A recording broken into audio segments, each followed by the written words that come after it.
ভুল থেকে শিক্ষা নিয়ে নিজেদের শক্তিতে নির্দলীয় সরকারের দাবিতে আন্দোলনের প্রস্তুতি বিএনপির। সিদ্ধান্তহীনতায় শরিকরা আলোচনায় বসার আহ্বান বিশ্লেষকদের। প্রতি বছর একই সময়ে বাড়ছে পেঁয়াজের দাম। ভারতের নিয়ন্ত্রণে দেশের বাজার, দাবি ব্যবসায়ীদের। ফায়দা লুটতে চায় বিশেষ শ্রেণী, বলছে বাণিজ্য মন্ত্রণালয়। বনানীর রেন্ট্রি হোটেলে বিশ্ববিদ্যালয়ের 2 ছাত্রী ধর্ষণ মামলার রায় আজ। জানা যাবে আপন জুয়েলার্সের মালিকের ছেলে দোষী কিনা। যাবজ্জীবনের আশা রাষ্ট্রপক্ষের। নীলফামারীর সৈয়দপুরে জমির মালিকানা নিয়ে মুখোমুখি পৌরসভা ও রেলওয়ে। অহেতুক ঝামেলার দাবি পৌর মেয়রের। অবৈধ স্থাপনার বিরুদ্ধে কঠোর হুঁশিয়ারি মন্ত্রীর। এবং টি-20 বিশ্বকাপের আনুষ্ঠানিক প্রস্তুতি ম্যাচে আজ বাংলাদেশের প্রতিপক্ষ শ্রীলঙ্কা। সাকিব মুস্তাফিজের আইপিএল এর অভিজ্ঞতা কাজে আসবে, বললেন বাশার।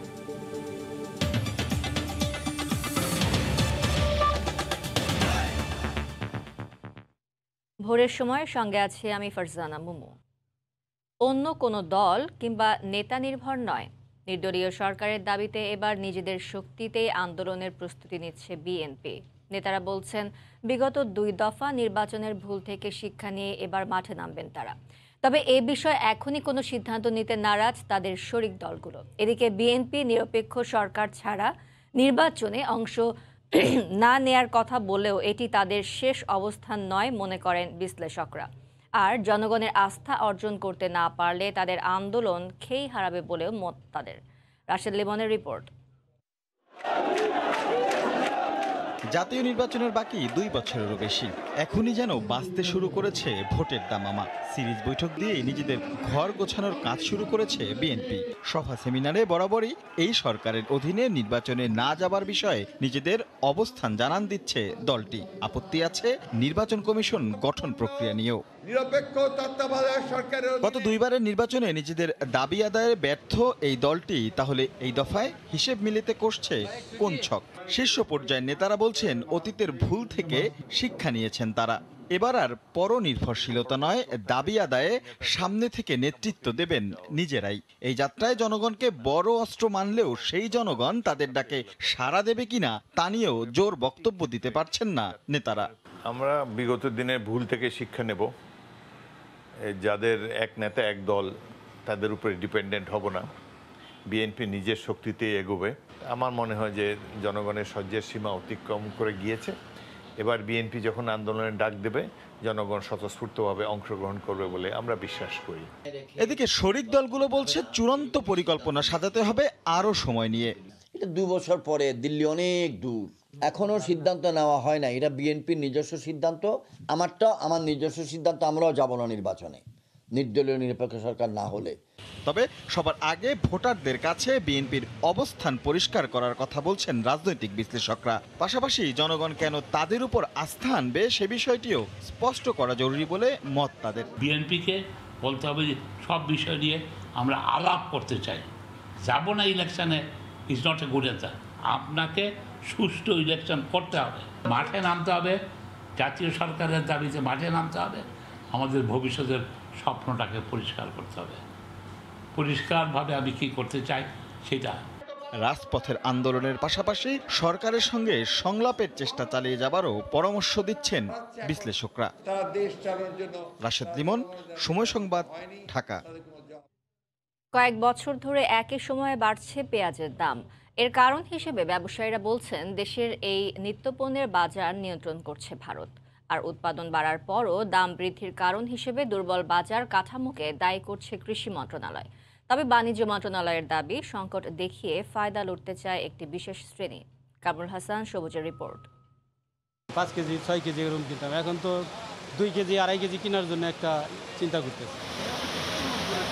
হঠাৎ করে নিত্যপণ্যের দাম বাড়লে কেনার আগে এভাবেই ভাবতে হয় ভোক্তাদের। এর কারণ স্পষ্ট। সরকারি বিপণন সংস্থা টিসিবির হিসাবেই গত 1 মাসে পেঁয়াজের দাম কেজিতে বেড়েছে 20 থেকে 25 টাকা।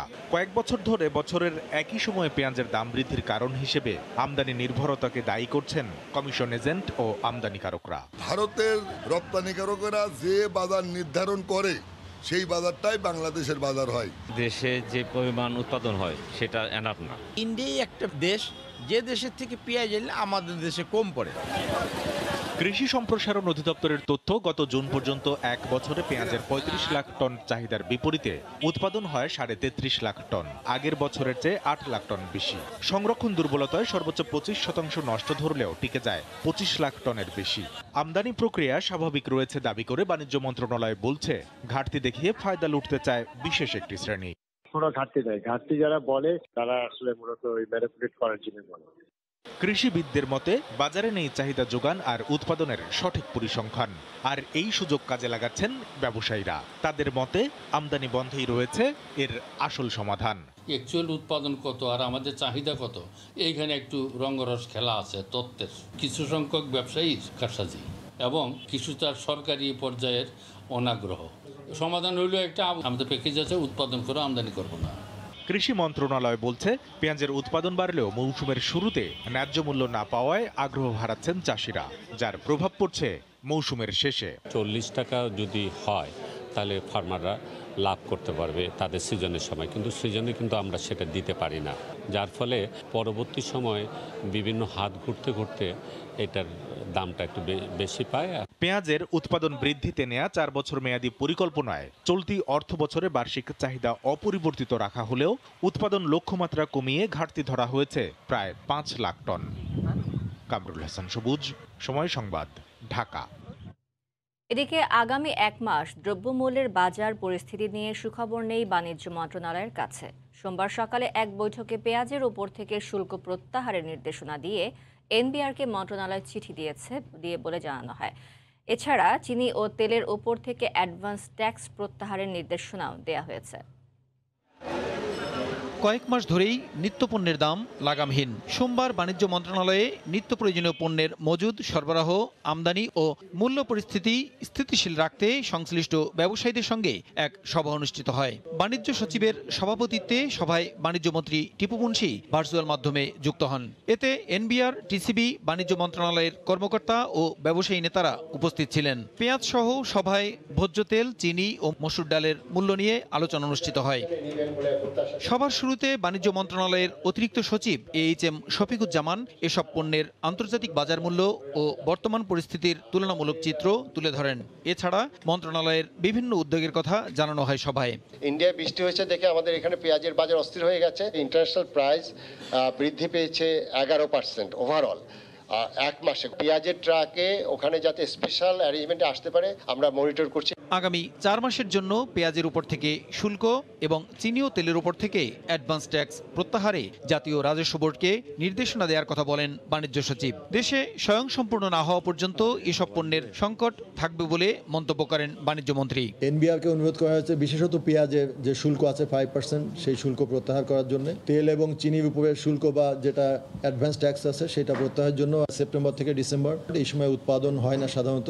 নভেম্বর মাসের মাঝামাঝি বা শেষের দিকে আসবে বাজারে, তো তার আগে এই 1 মাস হয়তো পেঁয়াজের মূল্য বেশি থাকার সম্ভাবনা। পেঁয়াজের যে ব্যাপারটা আসছে দিক থেকে চেষ্টা করছি যাতে করে কন্ট্রোলে রাখা যতদূর সম্ভব।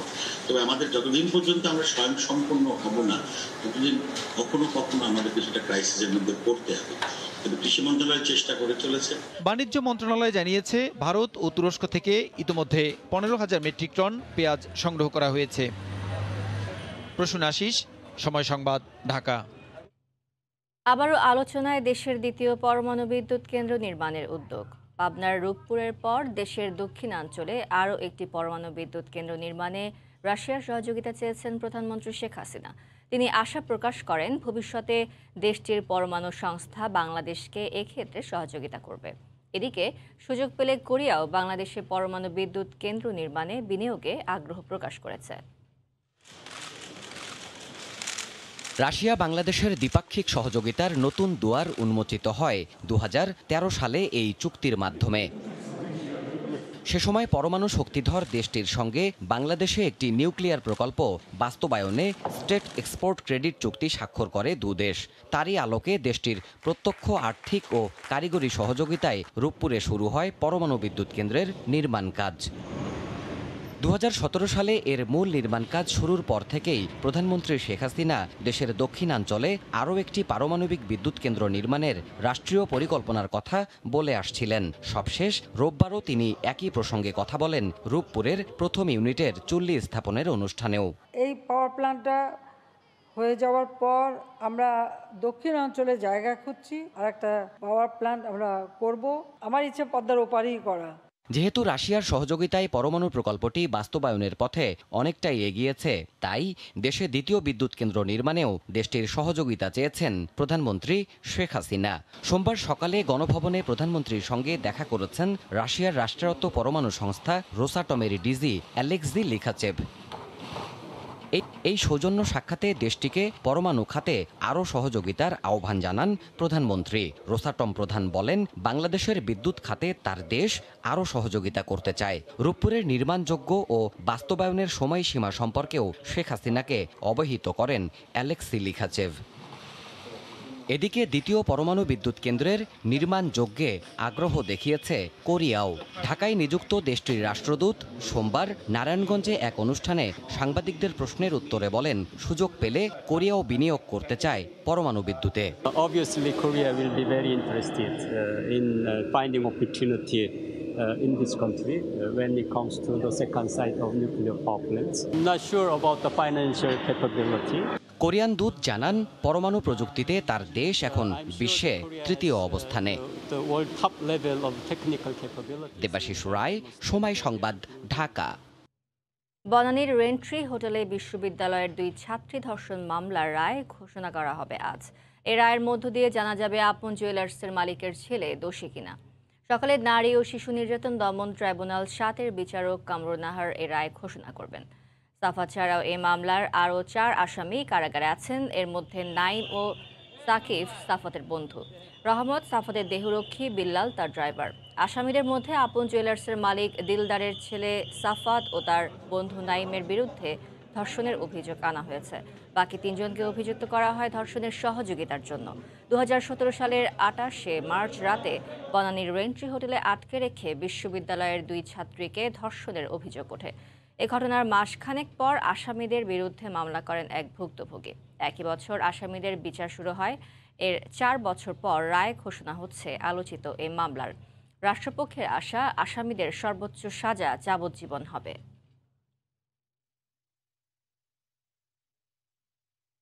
সাবেক স্বরাষ্ট্র প্রতিমন্ত্রী লুৎফুজ্জামান বাবরের অবৈধ সম্পদ অর্জনের মামলার রায় হবে আজ। দুর্নীতি দমন কমিশনের এই মামলায় ঢাকার 7 নম্বর বিশেষ জজ আদালতের বিচারক মোহাম্মদ শহীদুল ইসলাম এই রায় দেবেন।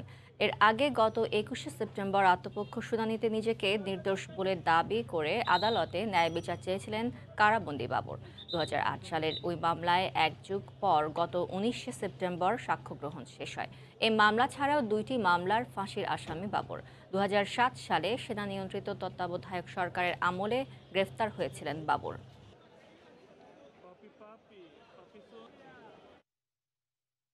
দুর্নীতির অনুসন্ধান বন্ধে রাজারবাগ দরবার শরীফের পীর দিল্লুরের আবেদনে সাড়া দেননি দেশের সর্বোচ্চ আদালত।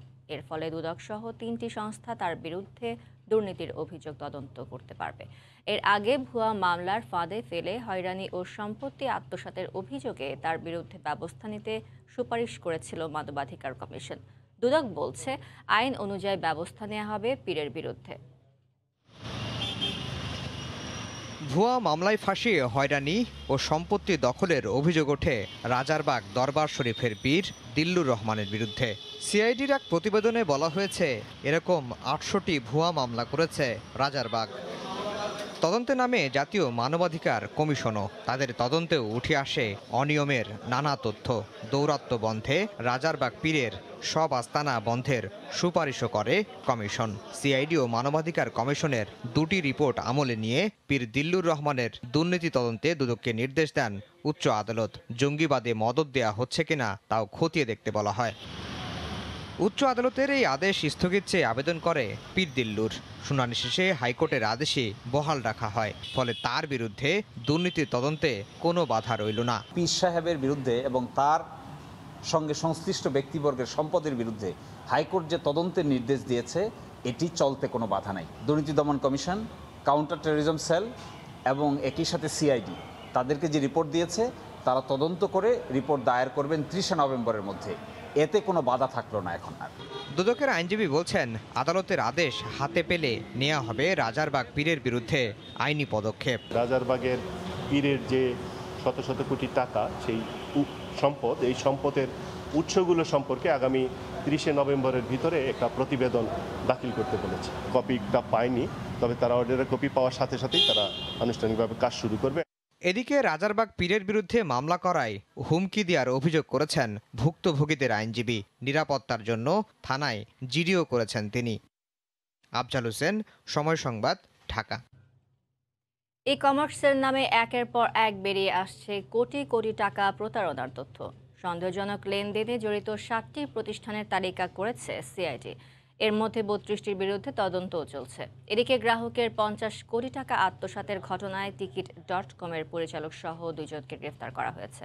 এছাড়া ইউকম ও থলে.com-এর 6 জনকে গ্রেফতার করেছে সিআইডি, যাদের বিরুদ্ধে রয়েছে গ্রাহকের 2.5 কোটি টাকা আত্মসাতের অভিযোগ। সোমবার দুপুরে সংবাদ সম্মেলনে ই কমার্স প্রতিষ্ঠান রিং আইডির ব্যাংক অ্যাকাউন্টে 200 কোটি টাকা জব্দের কথাও জানিয়েছে সিআইডি। নামি দামি ব্র্যান্ডের ইলেকট্রনিক্স পণ্য 50% ছাড়ে দেওয়ার প্রতিশ্রুতি, সেই সঙ্গে নানা লোভনীয় অফার। 30 দিনের মধ্যে পণ্য দেওয়ার কথা বলে শত শত গ্রাহকের কাছ থেকে 2.5 কোটি টাকা নিলেও পণ্য দেয়নি ই কমার্স প্রতিষ্ঠান উইকম ও থলে.com। একইভাবে অনলাইন টিকেটিং এজেন্সি 24.com আত্মসাৎ করেছে গ্রাহকের 50 কোটি টাকা। এই 3 ই কমার্স প্রতিষ্ঠানের 8 জনকে গ্রেফতারের পর এমন চাঞ্চল্যকর তথ্য জানায় সিআইডি। প্রতিষ্ঠানের মালিক মূলত একজনই, একটি হচ্ছে থলে.com আর একটা হচ্ছে উইকম.com। এই দুটি প্রতিষ্ঠানের প্রচুর গ্রাহক আছেন, যে গ্রাহকরা দীর্ঘদিন যাবৎ তাদের কাছ থেকে পণ্য কিনেছেন, টাকাও দিয়েছেন, কিন্তু পণ্য সরবরাহ পান নাই, টাকাও ফেরত পাওয়া যায়নি। ই কমার্স প্ল্যাটফর্মের সুযোগ নিয়ে প্রতারক চক্র গ্রাহকের কাছ থেকে কোটি কোটি টাকা হাতিয়ে নিয়ে বিদেশে পাচার করছে। অনলাইন প্ল্যাটফর্মে একটা কমন ট্রেন্ড দেখতে পাচ্ছি যে প্রতারণামূলক কর্মকাণ্ডের পরিমাণটাই বেশি হয়ে যাচ্ছে। আরেক ই কমার্স প্রতিষ্ঠান রিং আইডি 2008 সাল থেকে এখন পর্যন্ত গ্রাহকের কাছ থেকে প্রায় 1000 কোটি টাকা হাতিয়ে নিয়েছে। অস্বাভাবিক ডিসকাউন্টে পণ্য বিক্রি ও ই ওয়ালেটের মাধ্যমে শুধু সেপ্টেম্বর মাসেই 200 কোটি টাকা রিং আইডির অ্যাকাউন্টে যায়। প্রায় 100 কোটি টাকার মতো প্রতি মাসেই ইনজেক্ট হয়েছে, ভিতরে গেছে টাকা। সেপ্টেম্বর মাসে হাইয়েস্ট অ্যামাউন্ট ছিল, এটা মোর দেন 200 crore এক মাসে। গ্রাহকের টাকা লোপাট প্রতিরোধে অভিযুক্ত ই কমার্স প্রতিষ্ঠানগুলোর সব ব্যাংক অ্যাকাউন্ট ফ্রিজ করা হচ্ছে বলেও জানিয়েছে সিআইডি। মার্জিয়া মুমু, সময় সংবাদ, ঢাকা। এদিকে টাকা ফেরতের দাবিতে মানববন্ধন করেছেন কিউকমের গ্রাহকরা। সোমবার বিকেলে রাজধানীর প্রেস ক্লাবে আয়োজিত মানববন্ধন থেকে গ্রাহকরা জানান, গেটওয়ে পেমেন্ট প্রতিষ্ঠান ফস্টারের কাছে কিউকমের গ্রাহকদের 397 কোটি টাকা আটকে আছে। এ সময় মানববন্ধনে ই কমার্স প্রতিষ্ঠান বন্ধ না করে আইনি কাঠামোতে এনে ব্যবসার সুযোগ এবং গ্রাহকদের পাওনা দ্রুত পরিশোধ সহ 7 দফা দাবি জানান তারা। ভোরের সময় আরও থাকছে, মন্ত্রীর আশ্বাসের 5 বছর পরও বাস্তবায়ন হয়নি রাঙ্গামাটির চন্দ্রঘোনায় কর্ণফুলী নদীতে সেতু নির্মাণ। দুর্ভোগে প্রায় 1.5 লাখ মানুষ, আশার কথা শোনাতে পারেনি। রাজধানীতে কমছেই না ডেঙ্গুর প্রকোপ। হাসপাতালে ভর্তি হতে না হতে ঘটছে মৃত্যুর ঘটনাও। দেশে গত বছরের চেয়ে ডেঙ্গু রোগীর সংখ্যা বেড়েছে 20 গুণ। বিশেষজ্ঞরা বলছেন, আবহাওয়া পরিবর্তনের কারণে বৃষ্টিপাত বেড়ে যাওয়ায় এবছর এডিসের বিস্তার বেড়েছে। 5ম শ্রেণীর ফাতেমা আক্তার ডেঙ্গু আক্রান্ত হয়ে ভর্তি হয়েছেন রাজধানীর মিটফোর্ড হাসপাতালে। ফাতেমার মা বলছেন, আগের চেয়ে ফাতেমার অবস্থা তুলনামূলক ভালো। শরীর অনেক দুর্বল, পড়তে পারে না, খাওয়া দাওয়া কিছু করে না। আল্লাহ মেডিকেল নিয়ে আসছে, আল্লাহ দিলে সুস্থ হয়েছে। পরীক্ষা করে দেখলো যে ডেঙ্গু হয়েছে, কিন্তু ওখানে তো ভর্তির কোনো অপশন নেই, বললো যে এখানেই ভর্তি করতে হবে। তারপর সারাদিন ঘুরে টুরে এখানে এসে ভর্তি করছে, আজকে 3 দিন এখানে। রাজধানী জুরাইনের ফাতেমা হয়তো সুস্থ হয়ে বাড়ি যাবে 2-1 দিনের মধ্যে, কিন্তু একই এলাকার 10 বছর বয়সী খাদিজা হেরে গেছে ডেঙ্গুর কাছে। গত মাসে এই হাসপাতালেই ভর্তির 1 দিন পরেই মারা যায় সে। মিটফোর্ডে প্রায় 70টি শয্যার মধ্যে অর্ধেকেরও বেশি শয্যায় ভর্তি আছে ডেঙ্গু রোগী। লং সেভাইছে, তারপর জ্বর উঠছে, তারপর আমার বরিশাল ভর্তি করাইছি, তারপর বরিশাল দিয়ে ঢাকা। এবার জ্বর আসার পর শরীর ব্যথা ছিল অনেক, প্রচুর পরিমাণে। 103 2 এরকম আর কি, যেটা সব খুবই অবস্থা খারাপ ছিল। এই হাসপাতালে ঢাকার চেয়ে বেশি ভর্তি আছেন বাইরের জেলার রোগীরা, অর্থাৎ ডেঙ্গু ছড়িয়েছে দেশব্যাপী। 2019 সালে যেটা ছিল যে আমাদের আপনার যে ডেঙ্গুর সংখ্যা অফিসিয়াল সংখ্যা 1 লাখ ছাড়িয়ে গেছিলো, আর 20 সালে এসে আসলে সংখ্যাটা অনেকটা কমে গেছিলো। আর এখন 2021 সালে এসে আবার ডেঙ্গু মহামারীটা আবারও অনেক বেশি বৃদ্ধি পেয়েছে আর কি। গত বছর ডেঙ্গু আক্রান্ত হয়ে সারা দেশে হাসপাতালে ভর্তি হন প্রায় 1,500 মানুষ, কিন্তু চলতি বছর এই সংখ্যা 20,000-এরও বেশি। বিশেষজ্ঞরা বলছেন বৃষ্টিপাত বেশি হওয়ার কারণে হিডিস নিয়ন্ত্রণে আসছে না। জলবায়ু পরিবর্তনের ফলে সারা বিশ্বেই তাপমাত্রা, আর্দ্রতা এবং বৃষ্টিপাতের প্যাটার্ন পরিবর্তিত হচ্ছে। এবছর আমরা যেটি দেখছি, অক্টোবর মাসেও বৃষ্টিপাত হচ্ছে, যে কারণে এডিস মশার ঘনত্ব বাড়ছে এবং ডেঙ্গুও কমছে না। ডেঙ্গু থেকে বাঁচতে সিটি কর্পোরেশন ও জনগণকে আরও উদ্যোগী হবার তাগিদ দিয়েছেন সংশ্লিষ্টরা। হাতিকুর রহমান তামাল, সময় সংবাদ, ঢাকা। আওয়ামী লীগের সাধারণ সম্পাদক ওবায়দুল কাদের বলেছেন, উন্নয়ন আর ভালো আচরণ দিয়ে বিএনপির অপপ্রচারের জবাব দেবে আওয়ামী লীগ। যাদের ঘরে গণতন্ত্র নেই তারা দেশের গণতন্ত্র নিয়ে কথা বলছে বলেও মন্তব্য করেন তিনি। রাজধানীর মোহাম্মদপুরে আয়োজিত এক অনুষ্ঠানে তিনি একথা বলেন। আগামী বছর কর্ণফুলী টানেল, বাস র্যাপিড ট্রানজিট, এই 4টা প্রকল্প, মেগা প্রকল্প যখন উদ্বোধন হবে, বিএনপি সমালোচনার মুখ জনগণই বন্ধ করে দেবে। তাদের আর সমালোচনার কোনো জায়গা থাকবে না। সম্মেলন না করে কেন্দ্রীয় সম্মেলন করবে, ঘরে বসে কমিটি করবে। গণতন্ত্রে তাদের ঘরেই গণতন্ত্র নেই, তারা দেশে গণতন্ত্র কি করে? 1 নভেম্বর থেকে ঢাকা ও চট্টগ্রামে কেবল নেটওয়ার্ক ডিজিটালাইজেশনের কাজ শুরু হবে বলে জানিয়েছেন তথ্যমন্ত্রী ডক্টর হাসান মাহমুদ। সোমবার দুপুরে সচিবালয়ে সাংবাদিকদের তিনি আরও বলেন, ক্লিন ফিডের পর এবার ডিজিটালাইজেশনের বাস্তবায়নে সরকার বদ্ধপরিকর। ডিজিটালাইজেশনের কাজটা আমরা সব পক্ষের সাথে আলোচনা করেছিলাম। যেই বৈঠকে সিদ্ধান্ত হয়েছিল 1 অক্টোবর থেকে ক্লিন ফিট বাস্তবায়ন করা হবে, সেই একই বৈঠকে সিদ্ধান্ত ছিল যে ঢাকা, চট্টগ্রাম সহ মেট্রোপলিটন শহরগুলোতে 1 নভেম্বর থেকে, অর্থাৎ 1 নভেম্বরের আগেই, বিশেষ করে ঢাকা, চট্টগ্রামে 1 নভেম্বরের আগেই এখানে ডিজিটালাইজেশন নিশ্চিত করা হবে। আমি সেটি আবার মনে করিয়ে দিচ্ছি, ডিজিটালাইজেশন না হওয়ার কারণে যেটি হচ্ছে, সরকার রাজস্ব হারাচ্ছে বছরে প্রায় 2,000 কোটি টাকা। রেলের শহর খ্যাত নীলফামারীর সৈয়দপুরের প্রাণকেন্দ্রের প্রায় 26 একর জমি ও মার্কেট নিয়ে সৈয়দপুর পৌরসভা ও রেলওয়ের মধ্যে রশি টানাটানি শুরু হয়েছে। সৈয়দপুর পৌরসভার কাছ থেকে এসব জমি লিজ নিয়ে দীর্ঘদিন ধরে স্থানীয়রা ব্যবসা বাণিজ্য ও বসবাস করে আসলেও সম্প্রতি রেলওয়ের ভূসম্পত্তি বিভাগ এই জমির মালিকানার সপক্ষে কাগজপত্র চেয়ে মাইকিং করেছে। অবৈধ স্থাপনার বিরুদ্ধে কড়া হুঁশিয়ারি দিয়েছেন রেলমন্ত্রী। আর পৌর মেয়র বলছেন, অহেতুক ঝামেলা করছে রেল। নীলফামারীর প্রতিনিধি শাকির হোসেন বাদলের তথ্য ছবি নিয়ে রিপোর্ট। রেলওয়ে বাজার এলাকায় 25-75 একর জমির শর্ত দখল গ্রহণ করেন। পৌরসভা কর্তৃপক্ষ ও স্থানীয়দের দাবি, 1958 সালে 32.46 বর্গ কিলোমিটার এলাকা নিয়ে গোড়াপত্তন হলেও সৈয়দপুর পৌরসভার নিজস্ব কোনো জমি ছিল না। 1985 সালে রাষ্ট্রপতির এক অধ্যাদেশ বলে রেলওয়ের কাছ থেকে ভূমি মন্ত্রণালয়ের মাধ্যমে 25.75 একর জমি নিয়ে সৈয়দপুর পৌরসভাকে স্থানান্তর করে জেলা প্রশাসন। অনেক আগে থেকে এই জমির ওপর কাঁচা পাকা ও বহুতল ভবন নির্মাণ করে ব্যবসা ও বসবাস করে আসা লোকজন পৌরসভার কাছ থেকে জমিগুলো লিজ নেন। কিন্তু গত 29-30 সেপ্টেম্বর রেলওয়ের ভূসম্পত্তি বিভাগের কানুনগো এসব জমির মালিকানা সংক্রান্ত কাগজ চেয়ে শহরে মাইকিং করলে অনিশ্চয়তায় পড়েন ভোগ দখলকারীরা।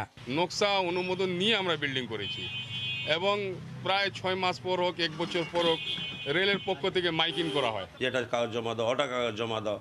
তা আমরা কোথায় যাব? ব্যবসা করব না এগুলোই করব? তারা কাগজপত্র চাচ্ছে, যেটা তাদের চাওয়ার কোনো অধিকার নেই। ওনারা কথা দিয়েছেন যে আমরা একটা সমস্যার সমাধান করে দেব। এ ব্যাপারে পার্বতীপুর রেলওয়ের ভূসম্পত্তি বিভাগের কানুনগো জিয়াউল হকের বক্তব্য জানতে চাইলে ক্যামেরার সামনে কথা বলেননি। তবে মোবাইল ফোনে জানান, ঊর্ধ্বতন কর্তৃপক্ষের নির্দেশে মাইকিং করা হয়েছিল। সিদ্ধান্ত প্রত্যাহারের খবরে কিছুটা স্বস্তি ফিরলেও গত 7 অক্টোবর সৈয়দপুরে এক অনুষ্ঠানে রেলমন্ত্রী রেলের জমির উপর অবৈধ ভবন ও মার্কেট না দেওয়ার ঘোষণা দেন।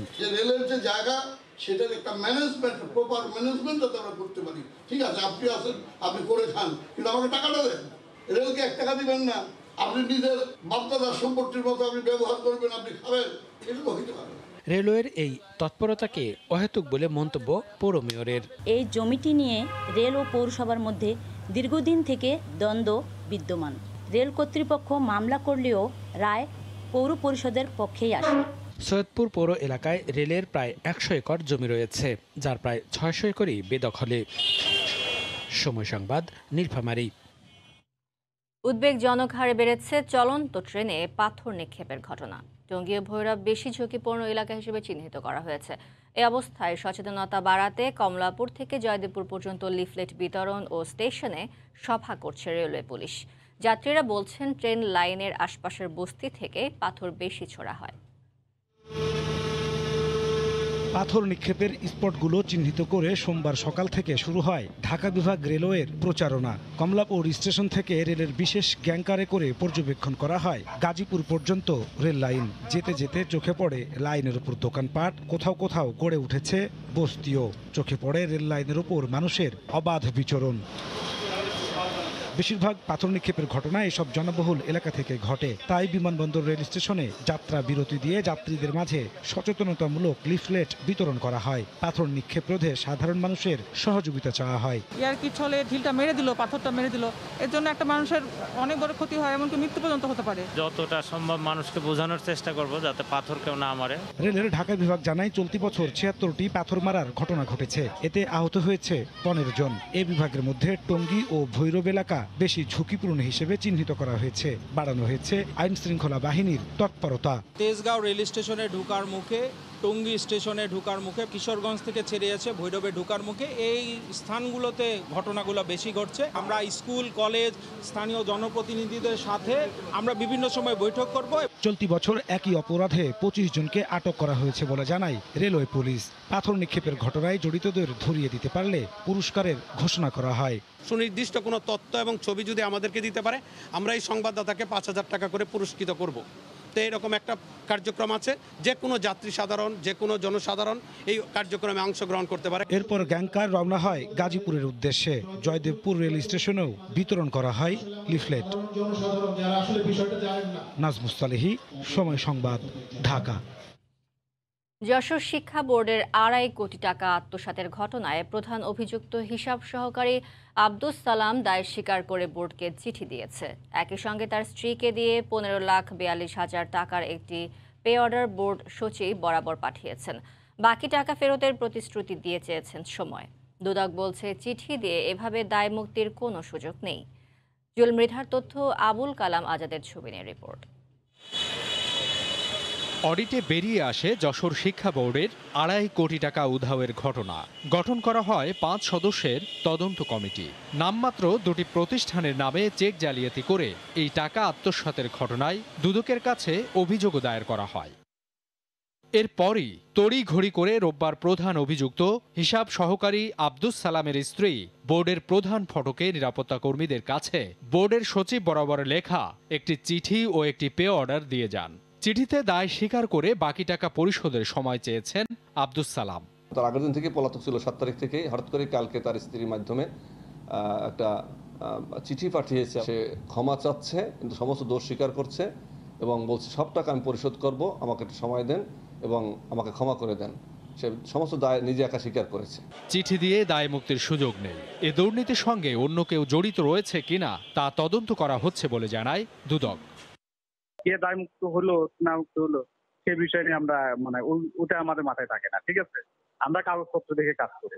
যশোর শিক্ষা বোর্ড সরকারি কোষাগারে জমার জন্য আয়কর ও ভ্যাট বাবদ 10,036 টাকার 9টি চেক ইস্যু করে।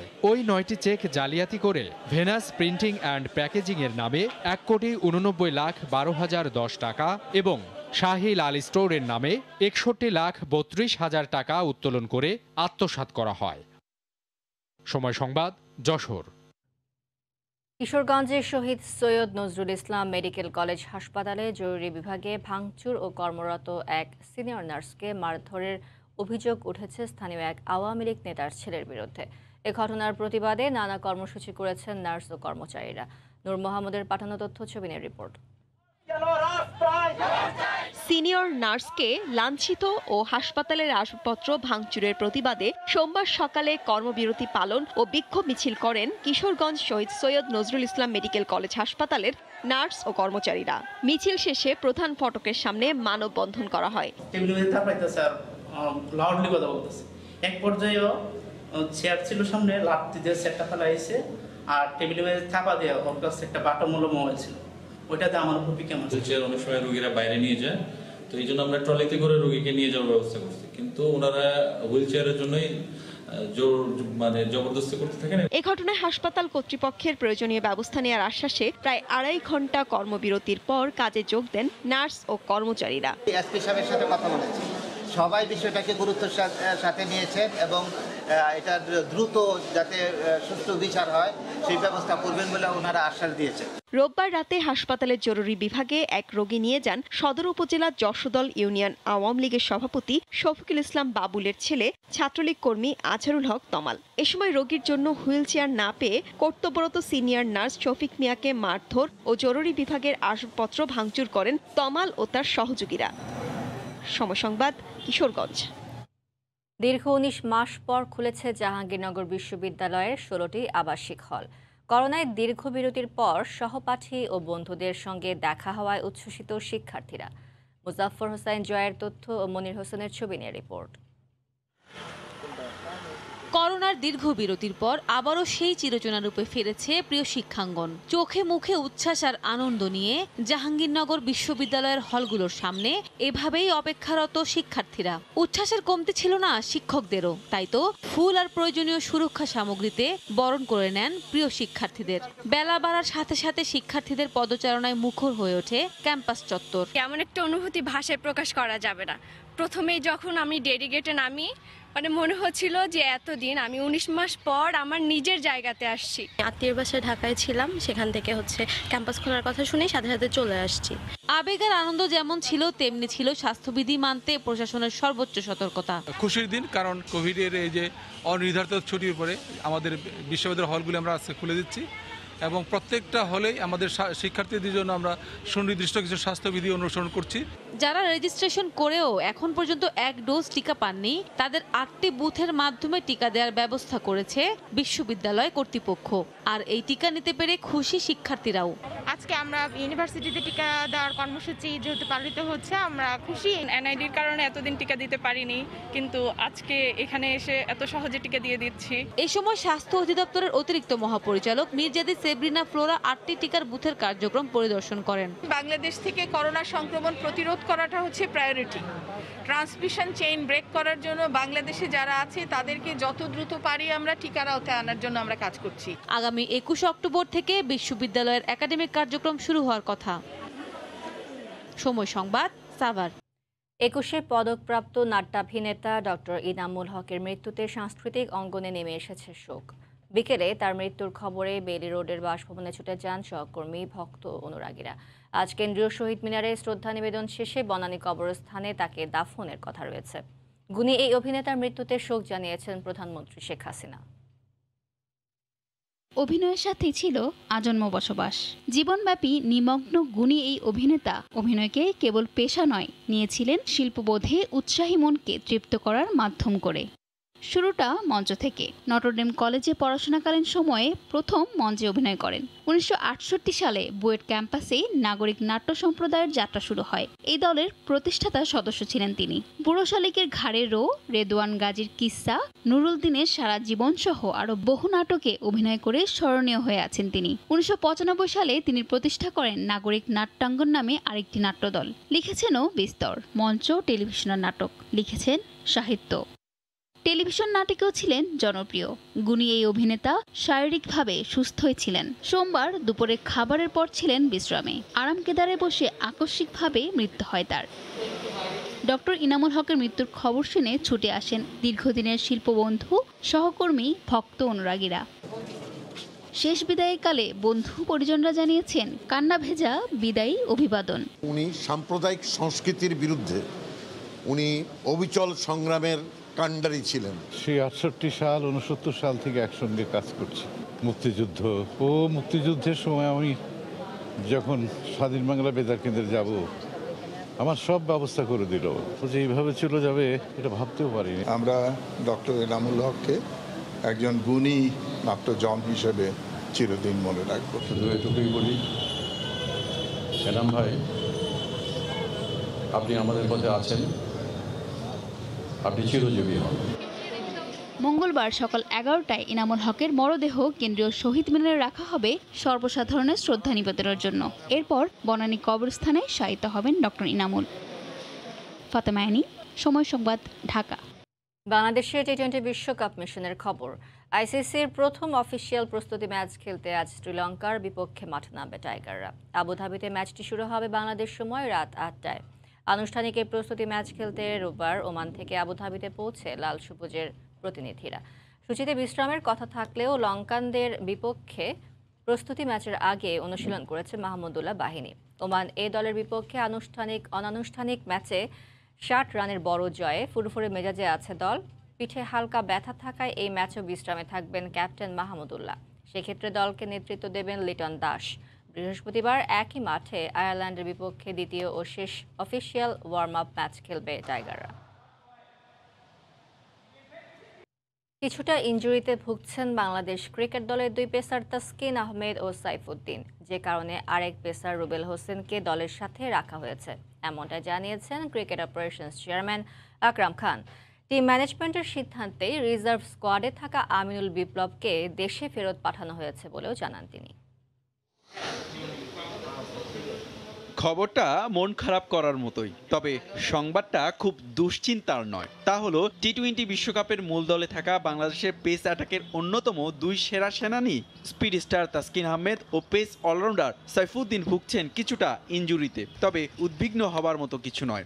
লম্বা সময়ের টুর্নামেন্ট হওয়ায় বিকল্প ভাবনা আছে টিম ম্যানেজমেন্টের। রুবেলকে রেখেছি বিকজ ওখানে আমাদের 2টা ফাস্ট বোলারের ইনজুরির একটু সমস্যা দেখা গিয়েছে। আপনার তাসকিন এবং সাইফুদ্দিনের ব্যাকটা একটু স্টিভ আছে, সো আমরা কোনো রিস্কটা নিইনি। যদি ওর ইনজুরি না থাকতো তাহলে রুবেলও চলে আসতো। এদিকে রিজার্ভ স্কোয়াডে রুবেল ও লেগি বিপ্লব গিয়েছিলেন বাংলাদেশ দলের সাথে ওমানে। রুবেলকে রেখে বিপ্লবকে পাঠানো হয়েছে দেশে। আসর শুরুর আগে বিপ্লবকে দেশে ফেরত পাঠানোয় উঠেছে নানা প্রশ্ন। কারণ করোনা মহামারীর মধ্যে কেউ যদি অপ্রত্যাশিতভাবে সংক্রমণের শিকার হন তাহলে কি হবে, যুক্তি দিলেন এই বোর্ড কর্তা। লম্বা ট্যুর প্লাস দূরত্বটা কিন্তু ভেরি ইম্পর্টেন্ট, যে আমরা কোথায় রাখছি বা কি করছি। তো যেহেতু দুবাই আমাদের এখান থেকে আপনার দূরত্বটা বেশি না, আমরা আপনার দিনে দিনে কিন্তু প্লেয়ার পাঠাতে পারবো। আইসিসি ওয়ার্ল্ড কাপে যেটা 15 জনের জন্য যে ফ্যাসিলিটিস থাকে, বাকি যে এক্সট্রা আছে ওদের জন্য কিন্তু ওই ফ্যাসিলিটিসটা সেম থাকে না, বিদায় আমরা ওই ঝামেলায় যেতে চাইনি। আমরা এখানে আল্লাহ না করুক যদি কোনো অঘটন হয়, এখান থেকে প্লেয়াররা খেলার মধ্যে থাকবে, ওরা এখান থেকে জয়েন করবে। আইপিএল খেলার জন্য সাকিবের ছুটি ছিল 7 অক্টোবর পর্যন্ত, কিন্তু কলকাতার খেলা বেড়ে যাওয়ায় সাকিবকে আরো সময় আইপিএলে ছেড়ে দিয়েছে বোর্ড। সাকিব যেহেতু ওখানে থাকবে যতদিন খেলা চলবে, আর আমাদের যে দলে যতগুলো প্লেয়ার আছে তাদের চেয়েও কিন্তু ভালো অবস্থা ছিল, যেহেতু ম্যাচে ছিল, প্র্যাকটিসে ছিল, তো ওরা যখনই খেলা শেষ হবে টিমের সাথে গিয়ে জয়েন করবে। এর আগে আসর থেকে রাজস্থান রয়্যালস ছিটকে পড়ায় ইতিমধ্যে বাংলাদেশ দলের সাথে যোগ দিয়েছেন আরেক পেসার মুস্তাফিজুর রহমান। হুমায়ুন কবির রোজ, সময় সংবাদ, ঢাকা। আনুষ্ঠানিকভাবে উন্মোচন করা হলো বাংলাদেশ ক্রিকেট দলের টি-20 বিশ্বকাপের জার্সি। এ উপলক্ষে রাজধানীর এক অভিজাত হোটেলে জমকালো আয়োজন করা হয়। ক্রিকেটারদের স্বাচ্ছন্দ্যকে প্রাধান্য দিয়ে তৈরি করা হয়েছে এবারের জার্সি। দেশের একটি ফ্যাশন আউটলেটে কাল থেকে টাইগারদের বিশ্বকাপ জার্সি কিনতে পারবে সমর্থকরা। টাইগারদের বিশ্বকাপ মিশন শুরু হয়ে গেছে। বিশ্বকাপের জার্সি গায়ে মাঠেও নেমেছেন আফিফ লিটনরা, কিন্তু আনুষ্ঠানিকতা বাকি ছিল। বিশ্বকাপ দলের কোনো ক্রিকেটার ছিলেন না, তারপরও আয়োজনে ছিল চাকচিক্য। সাবেক অধিনায়ক ও বোর্ড কর্তাদের উপস্থিতিতে আনুষ্ঠানিকভাবে উন্মোচন করা হলো টাইগারদের টি-20 বিশ্বকাপের জার্সি। বিশ্বকাপের জন্য করা হয়েছে 2 রঙের জার্সি, যেখানে হোম জার্সিতে সবুজ আর অ্যাওয়ে জার্সিতে প্রাধান্য দেওয়া হয়েছে লাল রঙকে। এবারের বিশ্বকাপের জার্সির সঙ্গে মিল আছে 2004 সালের টাইগারদের জার্সি, যে জার্সি পরে অস্ট্রেলিয়া ভারত বধের স্মৃতি আছে। বিশ্বকাপেও তেমন কিছুর প্রত্যাশা এই বোর্ড কর্তার। তো আমাদেরকে অনেকগুলো ডিজাইন দিয়েছিল, তার মধ্যে এটা আমরা বেছে নিয়েছি বিকজ অফ এই জার্সিটা পরলেই সবাই বুঝতে পারবে যে এটা বাংলাদেশ, যেহেতু এখানে বাংলাদেশের পতাকার কিন্তু জিনিসটা কিন্তু ফুটে উঠেছে। তো সেটা নিয়ে আমরা পছন্দ করেছি এবং এই জার্সিটা কিন্তু আমাদের লাকও একটু আছে, তো সেটাও বিশ্বাস করি বিদায় এই জার্সিটা আমরা পছন্দ করেছি। জার্সি প্রস্তুতকারী প্রতিষ্ঠান বলছে, জার্সি তৈরিতে সর্বোচ্চ প্রাধান্য দেওয়া হয়েছে ক্রিকেটারদের স্বাচ্ছন্দ্যকে। আমাদের প্লেয়ারদের ফিটনেস, প্লেয়ারদের জার্সির যেন ভালো ফিটিং হয়, ভালো ফ্যাব্রিক ইউজ করতে পারি, সেই জায়গাটা আমরা কাজ করতে পারি। বাট আমার মনে হয় দেশের মানুষের অনেক আবেগ জার্সি নিয়ে, তো অনেক মানুষ পার্টিসিপেট হতে চায় আসলে, এবং আমার মনে হয় তারা যদি আরও পার্টিসিপেট হয়, বিসিবির সাথে তারা যদি যোগাযোগ করেন বা আমাদের সাথেও যোগাযোগ করেন, আমরা মনে হয় আমরা আরও কিছু ভালো কিছু করতে পারবো।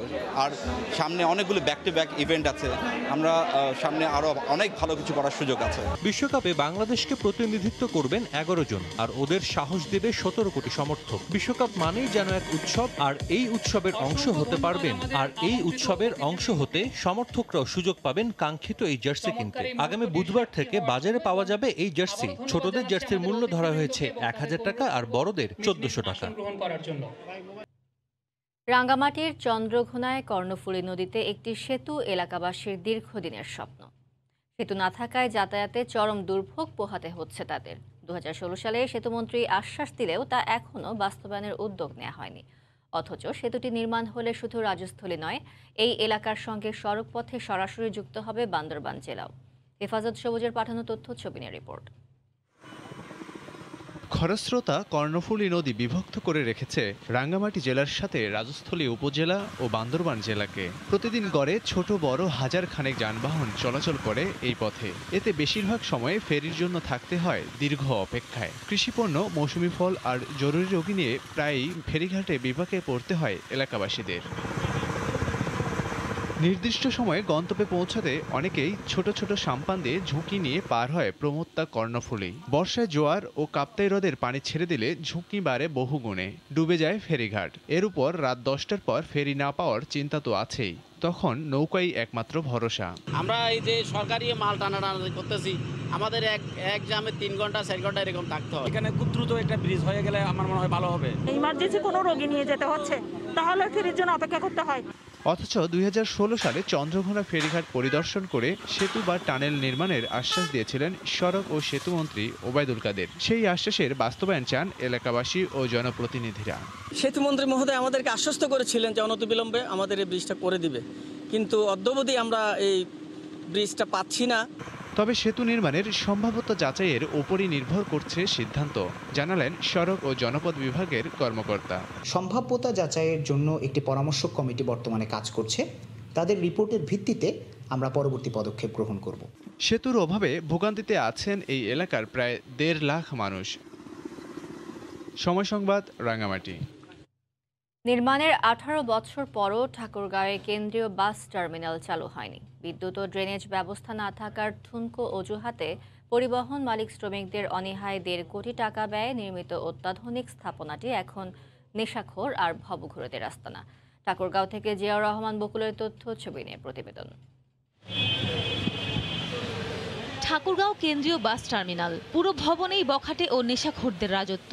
অথচ চালক শ্রমিকদের হাঁকডাক আর যাত্রীদের আনাগোনা সহ সবই ছিল একসময়। Ticket counter, bathroom, toilet, waiting room, shopping store সহ যাত্রী সেবার প্রয়োজনীয় সব ব্যবস্থা রেখে 2003 সালে 1.5 কোটি টাকা ব্যয়ে চালু করা হয় বাস টার্মিনালটি। কিন্তু কয়েক মাসের মধ্যেই টার্মিনাল ছেড়ে চলে যান পরিবহন মালিক শ্রমিকরা। এরপর থেকেই মাদক সেবীদের আখড়ায় পরিণত হয়। এত টাকা দিয়ে ভবনগুলো তৈরি করছে সরকার, কিন্তু ভবনগুলো ব্যবহার হচ্ছে না, এতে ভবনগুলো নষ্ট হয়ে যাচ্ছে। ময়লা আবর্জনা দিয়ে ভর্তি, নেশা পানি করতেছে, বাথরুমগুলো ইউজ করা যাচ্ছে না, তারপর হচ্ছে ড্রেস নেওয়ার কোনো জায়গা নাই। এটা যদি আবার চালু হয় তো সবাই সুযোগ সুবিধা পায়, বিশেষ করে নারীরা। আসি, টিকিট কাটি, বাইরে থেকে আবার চলে যাই, যাত্রী ভিতরে যায় না। আর আমাদের টার্মিনালে ওরকম পরিবেশ নাই বসার মতন। টার্মিনালে আরাম করবো, আরামের জায়গার রূপ নাই, থাকা সত্ত্বেও আমরা ব্যবহার করতে পারতেছি না। এমন অবস্থার জন্য টার্মিনালের লাইটিং ও ড্রেনেজ ব্যবস্থার ত্রুটি বিচ্যুতিকে দায়ী করছেন পরিবহন পরিচালনার সঙ্গে জড়িতরা। টার্মিনালটা অপরিষ্কার, আমরা এখানে বসতে পারি না, আরাম করতে পারি না, যাত্রীও বসে না। সবকিছু পরিষ্কার পরিচ্ছন্নভাবে যাতে যাত্রীদের সেবা দিতে পারে সেটাই আমরা কাম করি। তবে টার্মিনালটি নতুন করে চালুর উদ্যোগের কথা জানান মেয়র। এই অর্থায়নে আমাদের একটা প্রজেক্ট চলবে, এই প্রজেক্টের অর্থায়নে আমি এই টার্মিনালের সংস্কারের কাজ শুরু করব। 18 বছর ধরে আধুনিক টার্মিনাল ভবন ফেলে রেখে রাস্তাঘাটে বিচ্ছিন্নভাবে দূরপাল্লা ও আন্তজেলা বাস কাউন্টার পরিচালনা হচ্ছে শহরে। এতে যাত্রীদের ভোগান্তি সহ যানজট ও দুর্ঘটনা লেগেই থাকে প্রতিনিয়ত। সময় সংবাদ, ঠাকুরগাঁও। প্রজনন মৌসুমে মা ইলিশ রক্ষায় পদ্মা, মেঘনা সহ 6টি অভয়াশ্রমে তৎপর নৌ পুলিশ সহ আইনশৃঙ্খলা রক্ষা বাহিনী। নিষেধাজ্ঞা অমান্য করে ইলিশ শিকারের দায়ে জেল জরিমানা করা হয় জেলেদের। তবে জেলেদের দাবি, যথাসময়ে প্রণোদনা না পেয়ে পেটের দায়ে অনেকটা বাধ্য হয়ে মাছ ধরছেন কেউ কেউ। জেলা প্রতিনিধিদের পাঠানো তথ্য ছবি নিয়ে রিপোর্ট। মা ইলিশ রক্ষায় সোমবার ভোর থেকেই চাঁদপুর ও শরীয়তপুর জেলার সীমান্ত ঘেঁষা পদ্মা নদীতে অভিযান চালায় নৌ পুলিশ। নিষেধ অমান্য করে মাছ ধরার অভিযোগে আটক করা হয় 40 জেলেকে। জব্দ করা হয় মাছ ধরার 25টি নৌকা, 32 লাখ মিটার জাল এবং 120 কেজি ইলিশ। তবে নিষেধাজ্ঞাকালীন সহায়তা বিতরণে বিলম্ব ও অভাবের কারণেই নদীতে নামার দাবি জেলেদের।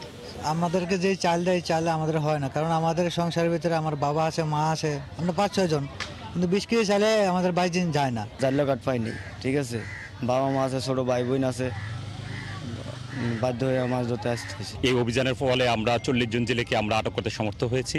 তার সাথে আমরা প্রায় 25টি জেলে নৌকা আমরা জব্দ করেছি। 120 কেজি মা ইলিশ আমরা উদ্ধার করেছি। এদিকে পটুয়াখালীর বিভিন্ন নদীতে অভিযান চালিয়ে 20,000 মিটার কারেন্ট জাল সহ 2 জেলেকে আটক করা হয়েছে। জেলেদের অভিযোগ, সরকার নির্ধারিত ত্রাণ প্রয়োজনের তুলনায় পর্যাপ্ত না হওয়ায় পেটের দায়ে মাছ শিকারে নামেন তারা। ছোট ছোট বাচ্চা আছে, খাড়াই আর কোনো লোক নাই, তারপর জায়গা জমি নেই স্যার, আমরা এই করেই খাই। এর সেই অভাব আর পৃথিবীতে নাই। জেলেরা যে অভাবে আছে, এরা নাও পারে রিস্কে চালাইতে আর নাও পারে কিছু। এদিকে ভোলায় অভিযান শুরুর 1 সপ্তাহ পর সরকারি খাদ্য সহায়তার চাল বিতরণ শুরু হয়েছে। তবে সরকারি সহায়তা পর্যাপ্ত না হওয়ায় বরাদ্দ বাড়ানোর পাশাপাশি খাদ্য সহায়তা দ্রুত বিতরণের দাবি জেলেদের। সব ধরনের মৎস্য আরোহণ নদী থেকে বন্ধ রেখেছি এবং সেই উপলক্ষে আমাদের সরকারের কাছ থেকে, সদস্যদের কাছ থেকে আমরা চাল পেয়েছি, আমরা এবং সেই চাল খুব দ্রুত গতিতে বিতরণ করছি। মা ইলিশ রক্ষায় গত 4 অক্টোবর থেকে শুরু হওয়া সরকারি নিষেধাজ্ঞা থাকবে 25 অক্টোবর পর্যন্ত। ইসমান জাহান শুক্লা, সময় সংবাদ। কিশোরগঞ্জের ভৈরবে ইলিশ ধরা থেকে বিরত থাকা 1000 জেলে পরিবারের মাঝে 20 কেজি করে চাল বিতরণ করা হয়েছে। গতকাল দুপুরে ভৈরব পৌরসভা চত্বরে চাল বিতরণ কর্মসূচির উদ্বোধন করেন পৌরসভা মেয়র আলহাজ ইফতেখার হোসেন বেনু। ইলিশ সম্পদ উন্নয়ন সংক্রান্ত ভৈরব উপজেলা টাস্ক ফোর্স কমিটি এই কর্মসূচির আয়োজন করে। এ সময় বক্তারা বলেন, মা ইলিশ রক্ষায় সরকারি নিষেধাজ্ঞা মান্যকারী জেলেদের খাদ্যে সহায়তা হিসেবে এই চাল বিতরণ করা হচ্ছে। আগামীতে এই কর্মসূচি অব্যাহত থাকবে বলে জানান আয়োজকরা।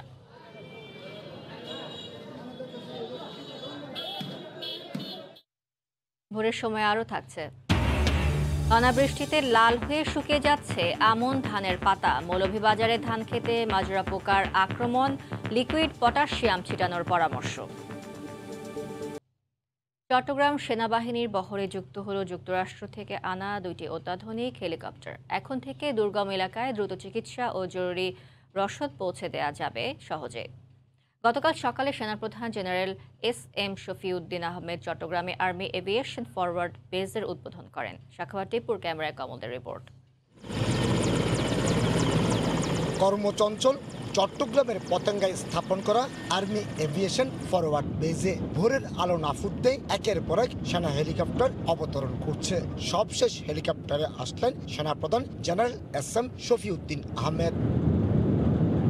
যে কোনো ইস্যুতে বৃহত্তর চট্টগ্রাম স্ট্র্যাটেজিকভাবে গুরুত্বপূর্ণ হলো। এতদিন এখানে সেনাবাহিনীর কোনো এভিয়েশন বেস যেমন ছিল না বিশেষায়িত কোনো হেলিকপ্টারও। 2030 সালের মধ্যে ফোর্সেস গোল অর্জনের অংশ হিসেবে এই হেলিকপ্টার কেনা এবং ফরওয়ার্ড এভিয়েশন বেস স্থাপন। বর্তমানে এর বহরে উল্লেখযোগ্য সংখ্যক ফিক্সড উইং এবং রোটারি উইং এয়ারক্রাফট যুক্ত হয়েছে, যা সমগ্র দেশ এবং দেশের বাইরে দুর্যোগ মোকাবেলা ও আভিযানিক কার্যক্রম পরিচালনার জন্য অত্যন্ত উপযোগী। মার্কিন যুক্তরাষ্ট্র থেকে সংগ্রহ করা অত্যাধুনিক বেল 407 GXI হেলিকপ্টার দুটি নবীন বৈমানিকদের প্রশিক্ষণে গুরুত্বপূর্ণ ভূমিকা পালন করবে। এছাড়া এই হেলিকপ্টারের মাধ্যমে দুর্গম এলাকায় চিকিৎসা সহায়তা, মিশন পরিচালনা ও সীমিত আকারে জরুরি রসদ সরবরাহ করা যাবে। চট্টগ্রাম ফরওয়ার্ড বেজ স্থাপনের ফলে একদিকে যেমন আমাদের রেসপন্স টাইম কমে আসবে, অন্যদিকে তেমনি বিমান অপারেশন খরচ উল্লেখযোগ্য হারে কমবে। দেশের প্রত্যন্ত অঞ্চলে সেনা সদস্যদের সহায়তা দিতে চট্টগ্রাম ছাড়াও উত্তরের জনপদ লালমনিরহাটে আর্মি ফরওয়ার্ড বেস প্রতিষ্ঠা করা হয়েছে। সর্বশেষ এই বাহিনীর বহরে যুক্ত হয়েছে 4th জেনারেশনের হেলিকপ্টার, আর এর মাধ্যমে এই বাহিনীর সক্ষমতা আরও বাড়বে। চট্টগ্রামের আর্মি এভিয়েশন ফরওয়ার্ড বেস থেকে কমল দে, সময় সংবাদ। পদ্মা নদীতে স্রোত বাড়ায় শিমুলিয়া বাংলা বাজার রুটে আবারও বন্ধ হয়েছে ফেরি চলাচল। এতে চরম দুর্ভোগে পড়েছেন যাত্রীরা। এই মুহূর্তে শিমুলিয়া ঘাট এলাকায় আছেন রিপোর্টার নাসিরউদ্দিন উজ্জ্বল। সরাসরি যাচ্ছি তার কাছে। উজ্জ্বল, মোমো, এই ফেরি আবার বন্ধ হয়ে যাওয়ার কারণে এই দক্ষিণাঞ্চলের 21 জেলার হাজার হাজার মানুষ কিন্তু আবার বিপাকে পড়েছে। আপনি জানেন যে এই গেল যে 4 অক্টোবর যে প্রায় 47 দিনের পরে 48 দিনের মাথায় ফেরিটি চালু হয়েছিল, সেই চালু হওয়ার পরে কিন্তু আবার 7 দিনের মাথায় বন্ধ হয়ে গেল। এবং BIWTC বলছে যে এখানে যে স্রোতের গতি সেটি প্রায় প্রতি ঘন্টায় 8.5 কিলোমিটারের গতিতে আছে। সেই গতিতে ঝুঁকি রয়েছে এই পদ্মা সেতুর নিচ দিয়ে ফেরি চলাচলে। সেই কারণেই তারা কিন্তু আকস্মিক গেলকাল 12:30টার দিকে ফেরি বন্ধ করে দেয়, যখন দুই পারে হাজার হাজার মানুষ অপেক্ষা করছিল এই গন্তব্যে যাবার জন্য। আপনি জানেন যে পূজাকে ঘিরে অনেকেই কিন্তু ঘরমুখো এবং নানা কারণেই এই মানুষজন গ্রামে যাচ্ছিলেন, এরকম একটা পরিস্থিতি কিন্তু বিরাজ করছিল। কিন্তু এই ফেরি যখন বন্ধ, আকস্মিক পূর্ব ঘোষণা ছাড়াই বন্ধ হয়ে যায়, তখন কিন্তু মানুষগুলো বিপাকে পড়ে এবং তারা বিকল্প পথের জন্য ছুটে যাবার চেষ্টা করে এবং অনেকেই দীর্ঘ সময় অপেক্ষা করার পরে কিন্তু ফিরে যায়। এখানে কিন্তু মাইকিং করে বলে দেওয়া হয়েছে যে ফেরি সাময়িক বন্ধ করা হয়েছে। BIWTC যে চেয়ারম্যান, তিনি যেটি বলছিলেন যে তারা আবার বিকেলে পানির যে পরিমাপ সেটি দেখে তারা আবার পরবর্তী সিদ্ধান্ত গ্রহণ করবে। কিন্তু পরে তারা পরিমাপনের পরে যেটি 2:30টায় একটি পরিমাপন হয়, সেখানে কিন্তু তারা বলছিলেন যে এই পানির যে গতি সেটি নেমে 7.24 কিলোমিটার প্রতি ঘন্টায় এসছে। কিন্তু তারা বলছিলেন যে সেটিও অনেক ঝুঁকি পুরোপুরি যায়নি। তারপরে তারা আজকে আবার পরিমাপনের পরে সিদ্ধান্ত গ্রহণ করবেন। একই সঙ্গে কিন্তু এই বুধবারে পুরো একটি টিম আবার এই যে পদ্মা সেতুর নিচে স্রোতের অবস্থা, সার্বিক পরিস্থিতি দেখবার কথা রয়েছে। আপনি জানেন যে এই গেল 4 অক্টোবর যেটি চালু করা হয়েছে সেটি কিন্তু মাঝারি আকারে ফেরি, 5টি ফেরি দিয়ে এই সকাল যে ভোর 6টা থেকে এবং বিকেল 5টা পর্যন্ত চলাচল, সেটিকে তারা পুরো রাতের বেলা চলাচল এবং অন্যান্য যে ফেরি সেগুলো চলাচলের ব্যাপারে সিদ্ধান্ত গ্রহণ করবেন। এবং এদিকে আপনি জানেন যে প্রায় 5 মাস পরে কিন্তু এখানে স্পিড বোট চালু হয়েছে। স্পিড বোটে কিন্তু যাত্রীরা পারাপার হচ্ছে এবং এখানে 87টি লঞ্চ আছে, সেই লঞ্চও যাতায়াত করছে। কিন্তু এই যে গেল 18 আগস্ট থেকে যে ফেরি চলাচল বন্ধ হয়ে যায়, এই সময় কিন্তু বিকল্প হিসাবে পদ্মা সেতুকে এড়িয়ে চলবার জন্যে যে শরীয়তপুর জেলার মাঝিরকান্দিতে কিন্তু বিকল্প ফেরিঘাট তৈরি করা হয়, সেটি কিন্তু 26 আগস্ট পুরোপুরি সম্পন্ন করার পরেও সেটি চালু করা যায়নি। এখন তারা বলছিলেন যে সেখানে নাব্য সংকট রয়েছে এবং এই চ্যানেলে নাব্য সংকট দূর করবার জন্য সেখানে কিন্তু 2টি ড্রেজার কাজ করছে। তারা বলছেন যে সেখানে নাব্য সংকট কেটে গেলে বিকল্প ফেরিঘাট হিসাবে কিন্তু মাঝিরকান্দিও ব্যবহার করা যাবে।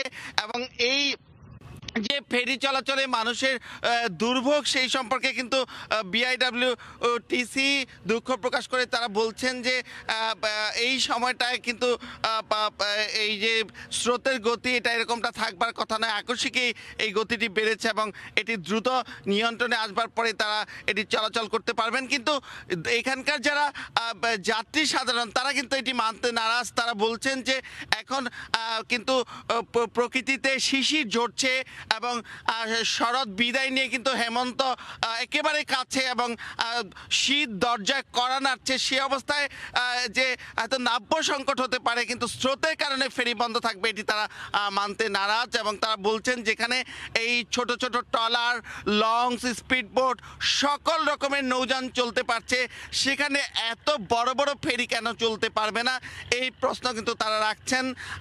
কিন্তু এই বিষয়ে যাত্রী সাধারণ যারা বলছেন যে পদ্মা সেতু আগামী জুনের আগেই চালু হয়ে যাবে এবং তখন এই দক্ষিণাঞ্চলে কোটি কোটি মানুষের যে স্বপ্ন সেই স্বপ্ন যে তাদের পূরণ হবে, তার আগের এই সময়টুকুতে যাতে দক্ষিণাঞ্চলের মানুষ নির্বিঘ্নে পারাপার হতে পারেন সেই ব্যাপারে কিন্তু তারা যথাযথ পদক্ষেপ আশা করছেন। তারা বলছেন যে এই ফেরিগুলোর সক্ষমতা এবং ফেরি যারা পরিচালনার দায়িত্বে আছেন তাদের সক্ষমতা প্রয়োজন যাতে এই যে সময়টুকুতে তারা গন্তব্যে যেতে পারেন। কারণ এই গুরুত্বপূর্ণ রুটে ফেরি বন্ধ থাকবার কারণে কিন্তু হাজার হাজার মানুষের শুধু দুর্ভোগই নয়, এই এলাকার অর্থনীতিতে একটি নেতিবাচক প্রভাব পড়েছে এবং এই পুরো যে পাটুরিয়া দৌলতদিয়া ঘুরে আসবার কারণে নানা রকমের পণ্যের দাম বেড়ে গেছে এবং এখানকার যারা ব্যবসায়ী আছেন তারা বলছেন যে চরম ক্ষতি তাদের হচ্ছে।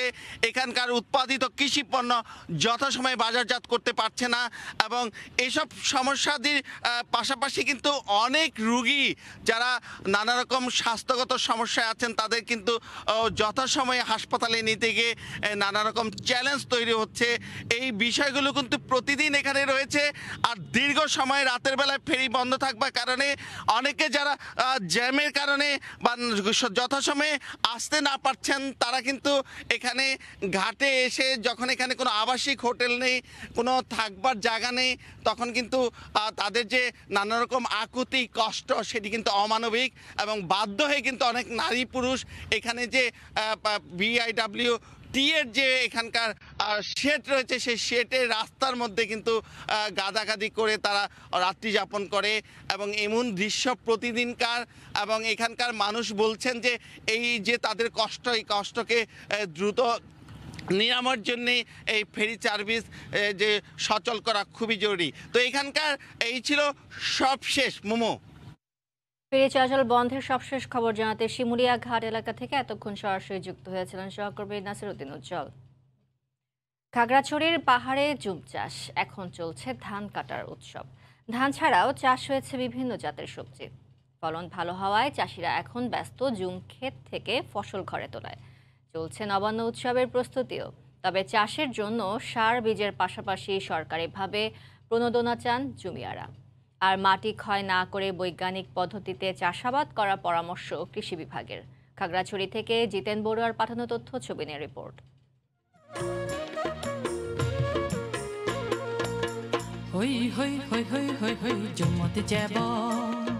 পাহাড়ের কোলজুড়ে জুমের ধান, সঙ্গে রয়েছে ভুট্টা, ঢেঁড়স, কুমড়া সহ প্রায় 40 জাতের সবজি।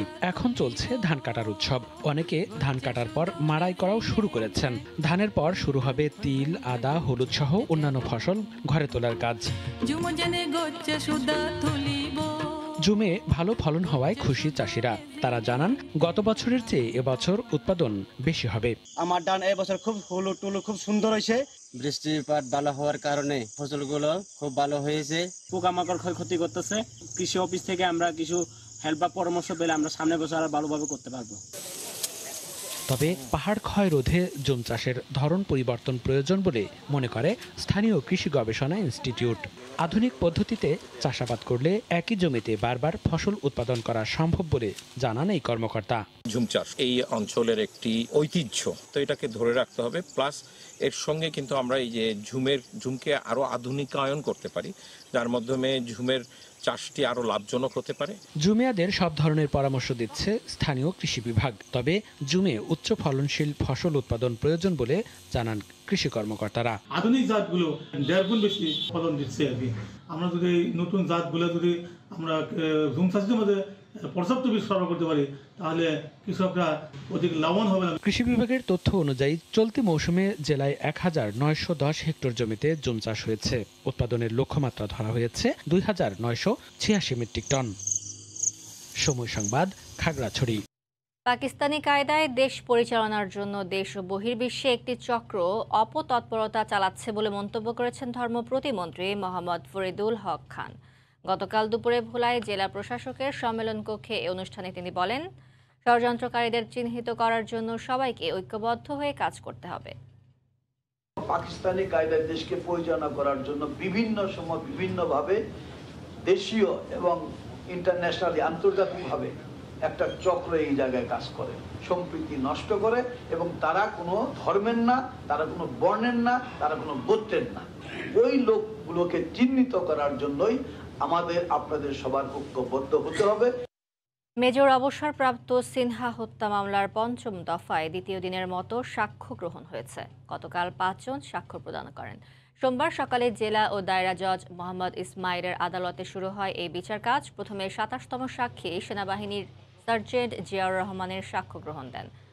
৫ম দফায় দ্বিতীয় দিনে সাক্ষ্য গ্রহণের জন্য আরও 10 জনকে আদালতে আনা হলেও 5 জন প্রদান করেন। এর আগে জেলা কারাগার থেকে মামলার 15 আসামিকে কড়া পুলিশি পাহারায় আদালতে আনা হয়।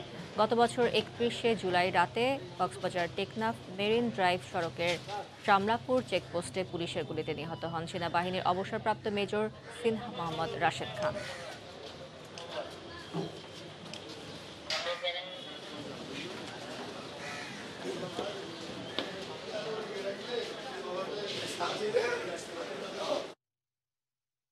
নরসিংদীর রায়পুরায় মেঘনা নদী থেকে বালু উত্তোলন বন্ধের দাবিতে মানববন্ধন করেছেন এলাকাবাসী। গতকাল দুপুরে জেলা প্রেস ক্লাবের সামনে এই মানববন্ধন করা হয়। এ সময় বক্তারা অভিযোগ করে বলেন, চাঁদপুর ইউনিয়নের মাঝের চর মৌজায় দীর্ঘদিন ধরে অপরিকল্পিতভাবে বালু মহাল তৈরি করে ইজারা দিয়েছে জেলা প্রশাসন। এতে অবৈধভাবে বালু উত্তোলনের কারণে 3টি গ্রাম নদীগর্ভে বিলীন হয়ে গেছে। এ বিষয়ে একাধিক আবেদন করলেও কোনো পদক্ষেপ নেওয়া হচ্ছে না বলে দাবি তাদের। দুর্ভোগ থেকে রক্ষা পেতে অবিলম্বে বালু উত্তোলন বন্ধের দাবি জানান তারা।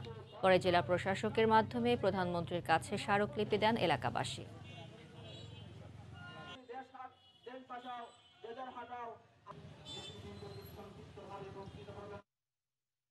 ব্যাটারি চালিত মোটরযান নিবন্ধন ও চলাচল নীতিমালায় ব্যাটারি চালিত অটোরিকশা এবং ইজি বাইক অন্তর্ভুক্তকরণের দাবিতে বরিশালের সমাবেশের অনুষ্ঠিত হয়েছে।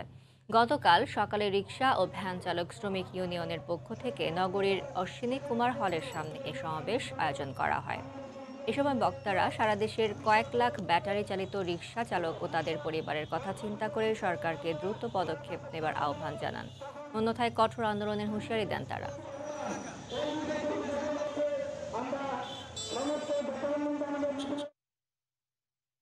কিশোরগঞ্জের ভৈরবে দীর্ঘদিনের বকেয়া বিদ্যুৎ বিল আদায়ে ভ্রাম্যমাণ আদালত পরিচালনা করেছে উপজেলা বিদ্যুৎ বিক্রয় ও বিতরণ বিভাগ। এ সময় 12 লাখ টাকা আদায় করার পাশাপাশি 21 জন গ্রাহকের বিরুদ্ধে মামলা করা হয়। ময়মনসিংহ যুগ্ম জেলা জজ রাজিবুল হাসানের নেতৃত্বে সোমবার দুপুর থেকে সন্ধ্যা পর্যন্ত চলে এই অভিযান। বিদ্যুৎ বিক্রয় ও বিতরণ কেন্দ্রের তথ্য অনুযায়ী ভৈরবে বিভিন্ন শ্রেণীর 45,000 গ্রাহক বৈদ্যুতিক সুবিধা ভোগ করছেন। তবে যথাসময়ে বিল পরিশোধ না করায় প্রায় 37 কোটি টাকা বকেয়া থেকে যায় এসব গ্রাহকদের কাছে। একাধিকবার নির্দেশনা জারি করা হলেও বকেয়া পরিশোধে গড়িমসি করেন গ্রাহকরা। এক পর্যায়ে বাধ্য হয়ে ভ্রাম্যমাণ আদালত পরিচালনা করা হয়। বকেয়া টাকা আদায়ে অভিযান অব্যাহত থাকবে বলে জানান সংশ্লিষ্টরা।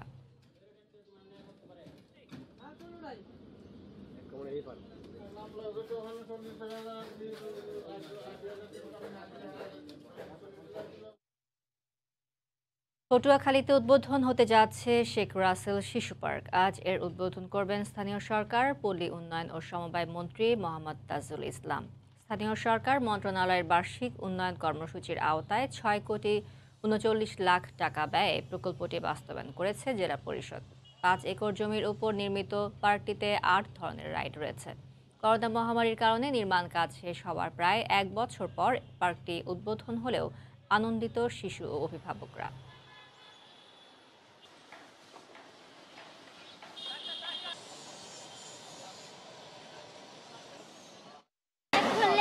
খেলতে পারবো, এখানে অনেক খেলার জায়গা আছে, আমরা বাচ্চা কাচ্চা নিয়ে একটু ঘুরতে পারি, বাচ্চাদের একটু বিনোদন দিতে পারি। শিশু পার্ক ছিল না, কোনো বিনোদনের ভালো জায়গা ছিল না, কিন্তু এখন এই শেখ রাসেল শিশু পার্ক হয়েছে, তো আমরা আনন্দিত। বিনোদনের জন্য একটা খুব সুন্দর একটা স্থান পাবে এবং সবাই আনন্দের সহিত এই বিনোদনকে উদযাপন করবে। শারদীয় দুর্গাপূজা উপলক্ষে হিলি সীমান্তে বিএসএফকে মিষ্টি উপহার দিয়ে শুভেচ্ছা জানিয়েছেন বিজিবি সদস্যরা। গতকাল দুপুরে হিলি চেকপোস্ট গেটের শূন্যরেখায় এই শুভেচ্ছা বিনিময় করা হয়। এ সময় 20 বিজিবির হিলি আইসিপি চেকপোস্ট গেটের নায়েক সুবেদার ইয়াসিন আলী ভারতের চেকপোস্ট কমান্ডার বিজয় সিংহের হাতে মিষ্টির উপহার দিয়ে শুভেচ্ছা বিনিময় করেন। এ সময় তারা জানান, মিষ্টি দিয়ে এই শুভেচ্ছা বিনিময়ে সীমান্তে দায়িত্বরত দুই বাহিনীর মাঝে সম্পর্ক আরও সুদৃঢ় হবে।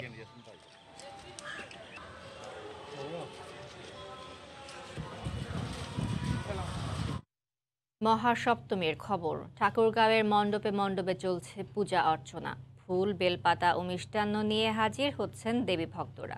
এ বিষয়ে আরও জানাতে জেলার সবচেয়ে বড় পূজা মণ্ডপ ফাড়াবাড়িতে আছেন সহকর্মী জিয়াউর রহমান বকুল। ধন্যবাদ মোমো। আপনি জানেন যে গেল যে করোনা পরিস্থিতি, সেই পরিস্থিতি যে গত বছর এই হিন্দু ধর্ম অবলম্বীর যে সবচেয়ে বড় দুর্গা উৎসব, সেটি কিন্তু সেভাবে তারা পালন করতে পারেনি। তবে এবার কিন্তু জাঁকজমকভাবে প্রত্যেকটি পূজা মণ্ডপে কিন্তু সেভাবে আয়োজন করা হয়েছে এবং সেই পূজার যে ভক্তরা আছে, যারা হিন্দু ধর্মাবলম্বীর যারা ভক্তরা আছে, তারা কিন্তু আজকে মহাসপ্তমী, সেই সপ্তমীর পূজা অর্চনার জন্য তারা কিন্তু ছুটে এসেছেন এই দুর্গা মণ্ডপে। আমরা সকাল থেকেই লক্ষ্য করেছি তারা কিন্তু বেলপাতা, মিষ্টি, মান্ডা নিয়ে তারা এসেছেন এবং এসে পূজা অর্চনায় যে যোগ দেওয়ার তা কিন্তু যোগ দিয়েছেন।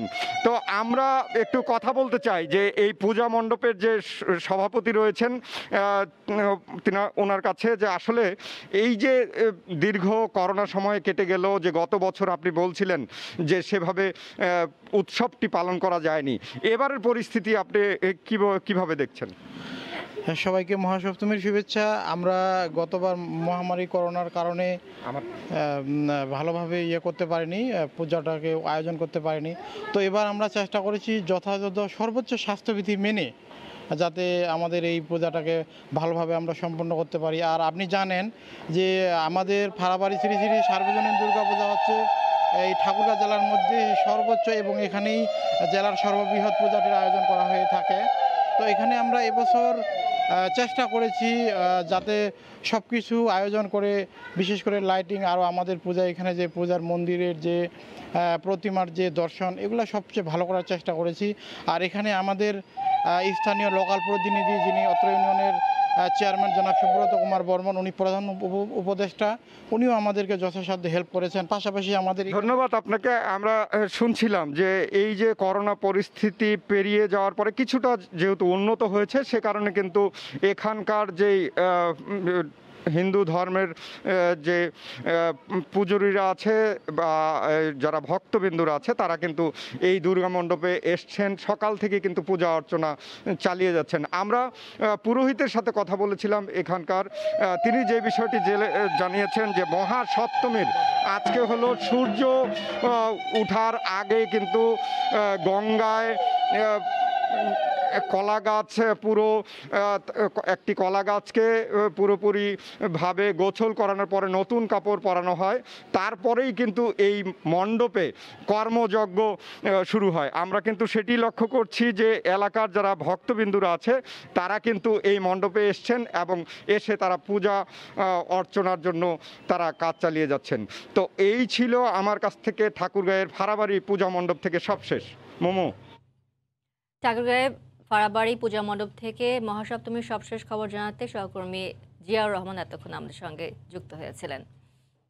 নিজ নির্বাচনী এলাকার পূজা মণ্ডপ পরিদর্শন করেছেন নড়াইল ২ আসনের সংসদ সদস্য ও সাবেক টাইগার অধিনায়ক মাশরাফি বিন মুর্তজা। সোমবার সকালে লোহাগড়া উপজেলার বিভিন্ন মণ্ডপে যান তিনি। এ সময় তাকে দেখতে ছুটে আসেন বিভিন্ন ধর্মের শত শত ভক্ত।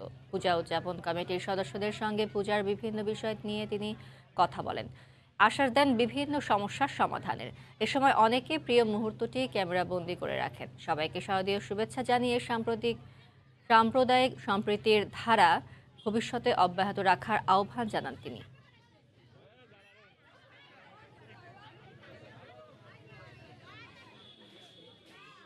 সবাইকে শারদীয় শুভেচ্ছা এবং সবাই সুস্থ থাকেন, সুন্দরভাবে আপনাদের ধর্মীয় যে রীতিনীতি আছে সেগুলো মেনে আপনারা চলবেন এবং আমাদের নড়াইলে সবাই যারা আমাদের সনাতন ধর্মাবলম্বী যারা আছেন সবাই যেন ভালোভাবে সুন্দরভাবে তাদের পূজা উদযাপন করতে পারে সেই দিকে আমরা সবাই নজর রাখছি। মৌলভীবাজারে ধান খেতে মাজরা পোকার আক্রমণ দেখা দিয়েছে। একই সঙ্গে বৃষ্টির অভাবে আমন ধানের পাতা লাল হয়ে শুকিয়ে যাচ্ছে। কৃষি বিভাগ বলছে পটাশিয়াম সারের ঘাটতির কথা, এজন্য লিকুইড পটাশিয়াম ছিটানোর পরামর্শ তাদের। শাহ অলিদুর রহমানের পাঠানো তথ্য ছবি নিয়ে রিপোর্ট। দূর থেকে তাকালে মনে হবে যেন ধান পাকতে শুরু করেছে, কিন্তু আদতে তা নয়। মাজরা পোকার উপদ্রব বেড়ে যাওয়ায় মৌলভীবাজারের সবকটি উপজেলার বিভিন্ন স্থানে আমন ধানের সবুজ পাতা হলুদ হয়ে যাচ্ছে, লাল রং ধারণ করে শুকিয়ে মারা যাচ্ছে। কৃষকরা কীটনাশক সহ নানা প্রতিকারমূলক ব্যবস্থা নিলেও কোনো উপকার হচ্ছে না। শুরুতে আবহাওয়া অনুকূলে থাকায় হাকালুকি, কাওয়াদিঘি, হাইল সহ জেলার বিভিন্ন হাওরে ফলন ভালো হয়। প্রতি হেক্টরে 2.77 মেট্রিক টন ধান উৎপাদন হয়। কিন্তু সম্প্রতি প্রয়োজন মতো বৃষ্টি না হওয়ায় জেলার 7 উপজেলার বিভিন্ন স্থানে পাতা মোড়ানো ও মাজরা পোকার ব্যাপক আক্রমণ দেখা দিয়েছে। এতে অনেক স্থানে ধান গাছ মরে যাচ্ছে। এজন্য পোকা দমনে প্রাকৃতিকভাবে পার্চিং পদ্ধতিতে জমিতে খুঁটি বসিয়ে পাখি বসার উদ্যোগ নিয়েছে কৃষি বিভাগ, কিন্তু তাতেও কোনো কাজ না হওয়ায় হতাশ কৃষকেরা। আমার তো 3 কেয়ার জায়গা ফুকে নষ্ট করিয়া সাদা হইয়া কে লাল হয়ে গেছে। লাল হয়ে গেছে আমরা এলাকার জমিনও ফলে ফুরা মতো ওষুধ 2-3 বার দিয়েও ঠিক না। 5 কেয়ার জায়গা রে বা হাইরে হাইরে ওসব পয়সা শুধু করিয়া আনিয়া রে বা আমি খরচ করিয়া রে বা আমার আনত 5 কেয়ার কেটে জ্বলিয়া গেছে। তবে মাঠ পর্যায়ে কৃষকদের পাশে থেকে প্রতিরোধমূলক নানা পরামর্শ দিচ্ছে কৃষি অধিদপ্তর। প্রতি বিঘায় আমরা 5 কেজি এমওপি এবং 3 কেজি জিপসাম সার প্রয়োগ করার জন্য, অথবা আমাদের বিভিন্ন ধরনের লিকুইড পটাশ সার আছে, এগুলি মিশিয়ে ফলিয়ার স্প্রে করতে আমরা বলেছি। এবছর জেলায় বন্যা এবং হাওরে জলাবদ্ধতা না থাকায় কৃষকেরা ব্যাপকভাবে আমনের আবাদ করেন। কৃষি বিভাগের নির্ধারিত লক্ষ্যমাত্রার চেয়ে অতিরিক্ত জমিতে লাগানো হয় চারা। 1,01,425 হেক্টর জমিতে রোপা আমনের চাষাবাদ হয়। সময় সংবাদ, মৌলভীবাজার। ইলিশ রক্ষায় পটুয়াখালীর পায়রা নদীসহ বিভিন্ন নদ নদীতে অভিযান চালাচ্ছে জেলা মৎস্য বিভাগ ও নৌপুলিশ। এ বিষয়ে বিস্তারিত জানাতে পায়রা নদীতে আছেন সহকর্মী মনির হোসেন বাদল। সরাসরি যাচ্ছি তার কাছে। বাদল। ধন্যবাদ মোমো। চলছে ইলিশের প্রজনন মৌসুম। 4 অক্টোবর থেকে 25 অক্টোবর এই 22 দিন ইলিশের প্রজনন মৌসুম চলবে। ইলিশের প্রজনন মৌসুমে নির্বিঘ্নে যাতে মা ইলিশ সমুদ্র নোনা পানি থেকে মিষ্টি পানিতে মাছ ধরতে পারে সেজন্য প্রশাসন এবং মৎস্য বিভাগের তরফ থেকে নেওয়া হয়েছে কঠোর নিরচ্ছন্ন এবং নিরাপত্তা ব্যবস্থা। আপনি জানেন যে 25 অক্টোবর যে অক্টোবর পর্যন্ত মোট 22 দিন ইলিশ প্রজনন ক্ষেত্র ইলিশ সব ধরনের মৎস্য আহরণ নিষিদ্ধ করেছে সরকার। এ সময় দেশব্যাপী ইলিশ আহরণ, পরিবহন, বিপণন, ক্রয়, বিক্রয়, বিনিময় এবং মজবুত নিষিদ্ধ থাকবে।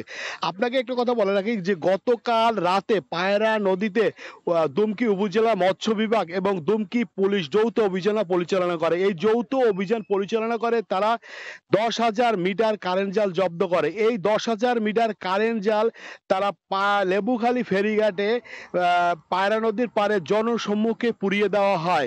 এছাড়া পটুয়াখালী যে জেলেদের একটি দাবি ছিল যে চাল দেওয়া, এখন পর্যন্ত চাল অনেক জেলে পায়নি। তবে পটুয়াখালী জেলায় গতকালকে থেকে কিন্তু চাল দেওয়া শুরু হয়েছে। পটুয়াখালী জৈনকাটি সদর উপজেলায় জৈনকাটিতে 250 জেলেদের ভিতর 20 কেজি করে চাল দেওয়া শুরু হয়েছে পটুয়াখালীতে।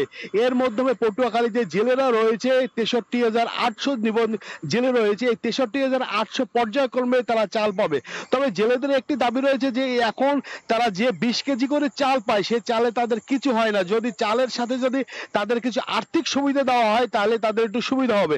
সেজন্য জেলেরা এই 20 কেজি চালের পরিমাণটা বাড়িয়ে দেওয়া সহ কিছু আর্থিক সুবিধা চেয়েছে। আপনাকে আরো একটি বিষয় জানিয়ে রাখি যে এই সময় কিন্তু যারা সঠিক জেলে রয়েছে তারা কিন্তু নদীতে মাছ ধরে না, কিন্তু কিছু মৌসুমী জেলে রয়েছে তারা চুরি করে মাছ ধরে। সঠিক জেলেরা এই 22 দিন তাদের ট্রলার জাল মেরামত করার ব্যস্ত থাকে। তারা আগামী 26 তারিখ সমুদ্রে মাছ ধরতে নামার সকল প্রস্তুতি তারা গ্রহণ করতে আছে। প্রতি বছর আশ্বিনের শেষ এবং কার্তিকের শুরুতে এই ভরা পূর্ণিমায় কিন্তু মাছ ধরা বন্ধ করে সরকার। এই সময় সাগর থেকে ঝাঁকে ঝাঁকে ইলিশ নদীতে ছুটে আসে। এই সময়কে বিবেচনায় নিয়ে প্রতি বছর না এবছর মোট 22 দিন ইলিশ ধরা নিষিদ্ধ করেছে সরকার। এই সময় ইলিশকে স্বচ্ছন্দে ডিম ছাড়ার সুযোগ দিতে ইলিশ প্রজনন মৌসুম ঘোষণা করেছে সরকার। আপনাকে আরো একটা যে বিষয়টা যে জানিয়ে রাখি যে পটুয়াখালীতে কিন্তু নিবন্ধিত জেলে রয়েছে প্রায় 67,000-এরও বেশি, কিন্তু জেলে রয়েছে কিন্তু 1 লক্ষেরও বেশি। কিন্তু এই প্রজনন মৌসুমে পটুয়াখালী জেলায় 63,800 জেলেকে 20 কেজি করে সরকারি যে ভিজিএফের চাল সহযোগিতা দেওয়া হবে। কিন্তু জেলেদের দাবি কিন্তু তাদের রয়েই গেছে, তাদের যে দাবিটা রয়েছে যে তাদের 20 কেজি করে চাল তাদের কিছুই হয় না। এই 20 কেজি চালের পাশাপাশি তাদের কিন্তু আর্থিক প্রণোদনের দাবি জানিয়েছে। এই ছিল পটুয়াখালী প্রজনন মৌসুমে পায়রা নদী থেকে আমার কাছে ইলিশের অভিযানের সর্বশেষ। মোমো, পায়রা নদী থেকে অভিযানের সবশেষ খবর জানাচ্ছিলেন সহকর্মী মনির হোসেন বাদল। জার্মানির ওয়েস্টফালেন অঙ্গরাজ্যের কোলন শহরে এবার মসজিদে আজান প্রচারের অনুমতি দিল নগরটির প্রশাসন। স্থানীয় মেয়র হেনরিয়েটা রেকার শহরটির মসজিদগুলোতে শর্ত সাপেক্ষে আজানের অনুমতির বিষয়টি গণমাধ্যমে তুলে ধরেন। জার্মানি থেকে বিস্তারিত জানাচ্ছেন সহকর্মী বিটু বড়ুয়া। আজানের সুমধুর ধ্বনি জার্মানিতে বিষয়টি অবাক করার মতো হলেও সত্য হতে চলেছে। দেশটির ওয়েস্টফালেন অঙ্গরাজ্যের কোলন শহরের মসজিদগুলোতে আগামী শুক্রবার থেকে আজানের অনুমতি দিয়েছে নগর কর্তৃপক্ষ। স্থানীয় সময় সোমবার নগরটির মেয়র হেনরিয়েটা রেকার দেশটির গণমাধ্যমে মডেল প্রজেক্টের অংশ হিসেবে আসছে 2 বছরের জন্য মসজিদের মাইকে আজান প্রচারের সিদ্ধান্তের বিষয়টি পরিষ্কার করেন। এতে স্থানীয়দের মাঝে সম্প্রীতি বজায় থাকবে এমনটাও মনে করেন মেয়র হেনরিয়েটা। এদিকে নগর প্রশাসনের এমন সিদ্ধান্তে খুশি অঞ্চলটিতে বসবাসরত সাধারণ ধর্মপ্রাণ মুসলিমরাও। তবে হঠাৎ করেই এমন একটি কঠিন সিদ্ধান্তে দেশটির সাধারণ নাগরিক সহ রাজনৈতিক দলগুলোর মধ্যে অনাস্থাও রয়েছে। ক্রিশ্চিয়ান ডেমোক্রেটিক পার্টি সহ অন্যান্য রাজনৈতিক দলগুলো বলছে এই সিদ্ধান্তের ফলে জার্মানিতে মুসলিমরা ভবিষ্যতে শক্তি প্রদর্শনের চেষ্টা করবে, যা সমাজের মধ্যে বিভেদ সৃষ্টি করতে পারে। জার্মানি থেকে বিটু বড়ুয়া, সময় সংবাদ। সংযুক্ত আরব আমিরাতে ইয়ুথ বাংলা কালচারাল ফাউন্ডেশনের উদ্যোগে হয়ে গেল গীতিকাব্য অরুণিমা অনুষ্ঠান। এতে অংশ নেন বাংলাদেশ ও ভারতের পশ্চিমবঙ্গের কবি, সাহিত্যিক ও শিল্পীরা। শিবলি আল সাদিকের রিপোর্ট।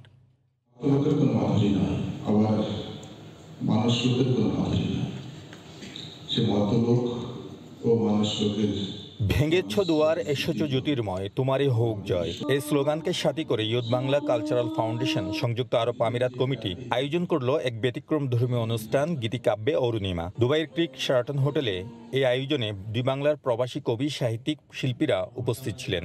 গ্রামের শেকড় যাতে আমরা ভুলে না যাই, যতই আমরা শহরে থাকি বা বিদেশে আসি বা নামি দামি হোটেলে থাকি, আজকের এই অনুষ্ঠান থেকে এটি আমার অনুভূতি। প্যান্ডেমিকের পর সাংস্কৃতিক অনুষ্ঠান হিসেবে প্রায় 1.5 বছর পর করা একটা অনুষ্ঠান, সেটাতে আমরা চেষ্টা করেছি কবিতা উপস্থাপন করতে, বাট কবিতার সাথে গান এবং নৃত্য যেটা চলেই আসে প্রাসঙ্গিকভাবে সেটাকে নিয়ে আসা হয়েছে। কবিতা কেন্দ্রিক অনুষ্ঠান হলেও রাত 9টা থেকে গভীর রাত পর্যন্ত স্বরচিত কবিতা আবৃত্তির পাশাপাশি শিল্পীরা রবীন্দ্র নজরুল সঙ্গীত এবং নৃত্যশিল্পীরা তাদের নৃত্য পরিবেশনের মাধ্যমে মাতিয়ে রাখেন এই আয়োজন। দেশে এবং বিদেশে ছড়িয়ে দেওয়ার মূল উদ্দেশ্য নিয়ে ইয়ুথ বাংলা কালচারাল ফোরাম এবং ইয়ুথ বাংলা কালচারাল ফাউন্ডেশন সংযুক্ত আরব আমিরাতে অনেকগুলো প্রয়াসের মধ্যে এটা আমাদের আরেকটি প্রয়াস। বেশ টাফই ছিল আমাদের প্রোগ্রামটা, মানে রেডি করা, খুবই টেনশন, খুবই এর মধ্যে। তারপর ভালো লাগে যখন প্রোগ্রামটা সবাই সুনাম অর্জন করে। করোনা মহামারীর মধ্যে ইউথ বাংলা কালচারাল ফাউন্ডেশনের এটাই সবচেয়ে বড় আয়োজন। সংগঠনটি ২৭টি দেশে বাংলাদেশের কৃষ্টি কালচার ঐতিহ্য তুলে ধরতে কাজ করে যাচ্ছে। অনুষ্ঠানে প্রধান অতিথি হিসেবে উপস্থিত ছিলেন দুবাই বাংলাদেশ কনসুলেটের কনসাল জেনারেল। শিবলি আল সাদিক, সময় সংবাদ, সংযুক্ত আরব আমিরাত। দেখছেন ভোরের সময়। নির্মাণকে আরো দীর্ঘস্থায়ী মজবুত রূপ দিতে এইচকেজি স্টিল, নির্মাণে নিশ্চিন্ত নির্ভরতা। বিসিবির নবনির্বাচিত কমিটির ১ নম্বর অগ্রাধিকারে থাকলেও আগামী বছরের এপ্রিলের আগে শুরু হচ্ছে না শেখ হাসিনা ক্রিকেট স্টেডিয়ামের কাজ। তবে ইতিমধ্যেই চূড়ান্ত হয়েছে কনসালটেন্ট প্রতিষ্ঠানের সংক্ষিপ্ত তালিকা। তাদের পাঠানো হয়েছে প্রস্তাবনাও, নিশ্চিত করেছেন স্টেডিয়াম বাস্তবায়ন কমিটির চেয়ারম্যান মাহবুব আনাম। পিচ আর আউটফিল্ড তৈরি করে এবছরই সেখানে ঘরোয়া লিগের ম্যাচ আয়োজনের পরিকল্পনা বোর্ডের। সোহেল কুরাইশির ক্যামেরায় মাহবুব রিমনের রিপোর্ট। বাংলাদেশ ক্রিকেট বোর্ডের চতুর্থ মেয়াদে দায়িত্ব নেওয়ার পর বিসিবির সভাপতি নাজমুল হাসান পাপনের ৩ অগ্রাধিকারের প্রথমটি এই শেখ হাসিনা স্টেডিয়াম। এককভাবে বিশ্বকাপে স্বাগতিক হতে যার নেই কোনো বিকল্প।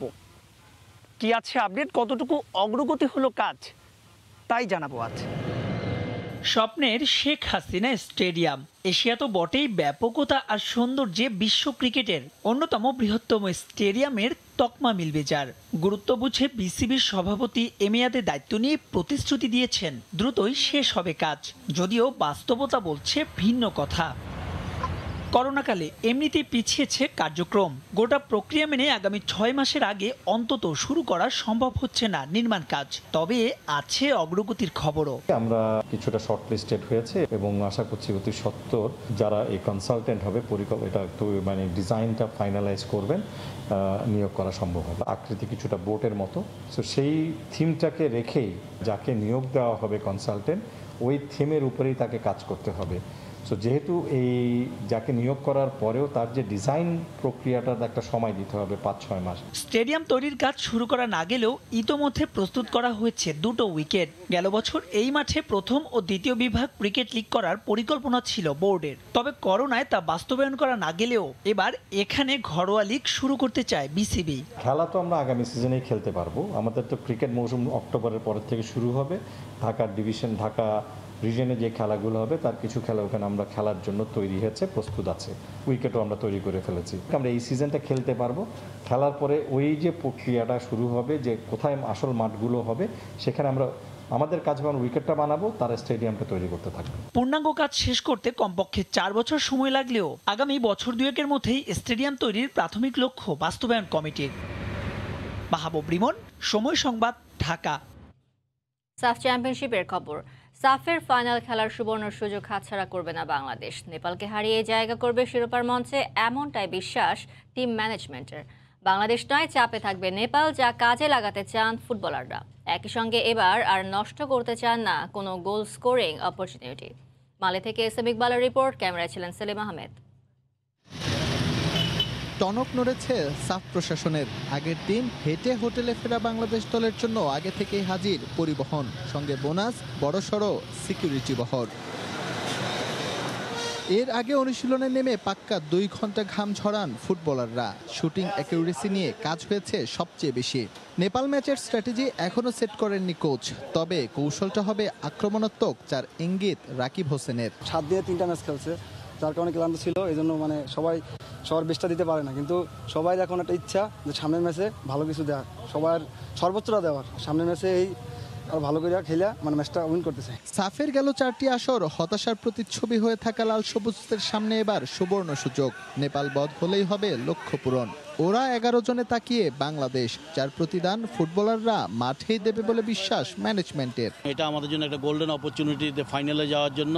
ছেলেরা সেটার জন্য লড়াই করার জন্য পুরোপুরি প্রস্তুত আছে এবং আমি আশা করছি যে আমাদের ছেলেরা হয়তো বাংলাদেশের যে জনগণ অপেক্ষা করে আছে তাদেরকে হতাশ করবে না। শিরোপার লড়াইয়ে যেতে হলে মাস্ট উইন সিচুয়েশন লাল সবুজদের জন্য, আর ড্র করে একটা পয়েন্ট পেলেই চলবে নেপালের। তাই অবধারিতভাবে চাপ চলে আসে লাল সবুজদের উপর, কিন্তু তা মানতে নারাজ ফুটবলার ও ম্যানেজার উভয়ই। সামনের ম্যাচে কোচ যেভাবে আমাদের ইনস্ট্রাকশন দিয়েছে, আমরা যদি এগুলো মাঠে প্রুভ করতে পারি আসলে ভালো কিছু হবে। আমরা চেষ্টা করতেছি সবাই অ্যাটাকিং খেলার জন্য। যদি আমরা এগিয়ে থাকতাম, তারা পিছিয়ে থাকতো, সেটা আমাদের জন্য বাড়তি প্রেশার হতো যে আমরা তাদেরকে ঠেকিয়ে রাখতে পারবো কিনা।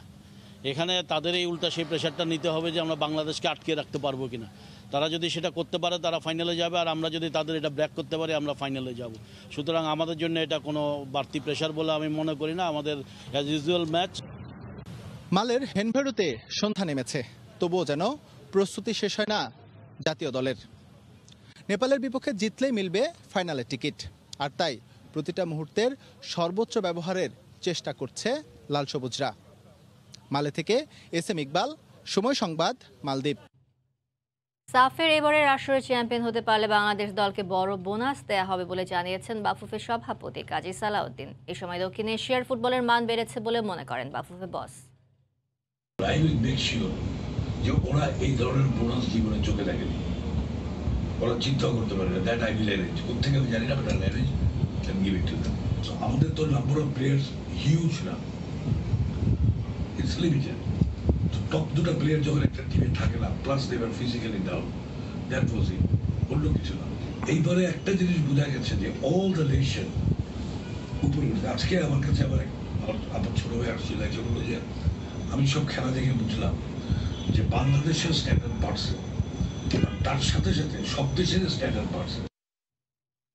সাফ চ্যাম্পিয়নশিপ কভার করতে আসা গণমাধ্যম কর্মীদের সংবর্ধনা দিয়েছে বাংলাদেশ হাইকমিশন, যেখানে প্রধান অতিথি হিসেবে উপস্থিত ছিলেন মালদ্বীপে নিযুক্ত বাংলাদেশি হাইকমিশনার মোহাম্মদ নাজমুল হোসাইন। মালদ্বীপে প্রচুর বাংলাদেশি বিভিন্ন পেশায় নিয়োজিত আছেন। তাদের কর্মক্ষেত্রে সুরক্ষা প্রদান সহ অধিকার নিশ্চিতে কাজ করে যাচ্ছে হাইকমিশন, যার ফলে মালদ্বীপ থেকে দেশের রেমিটেন্স আসছে উল্লেখযোগ্য হারে।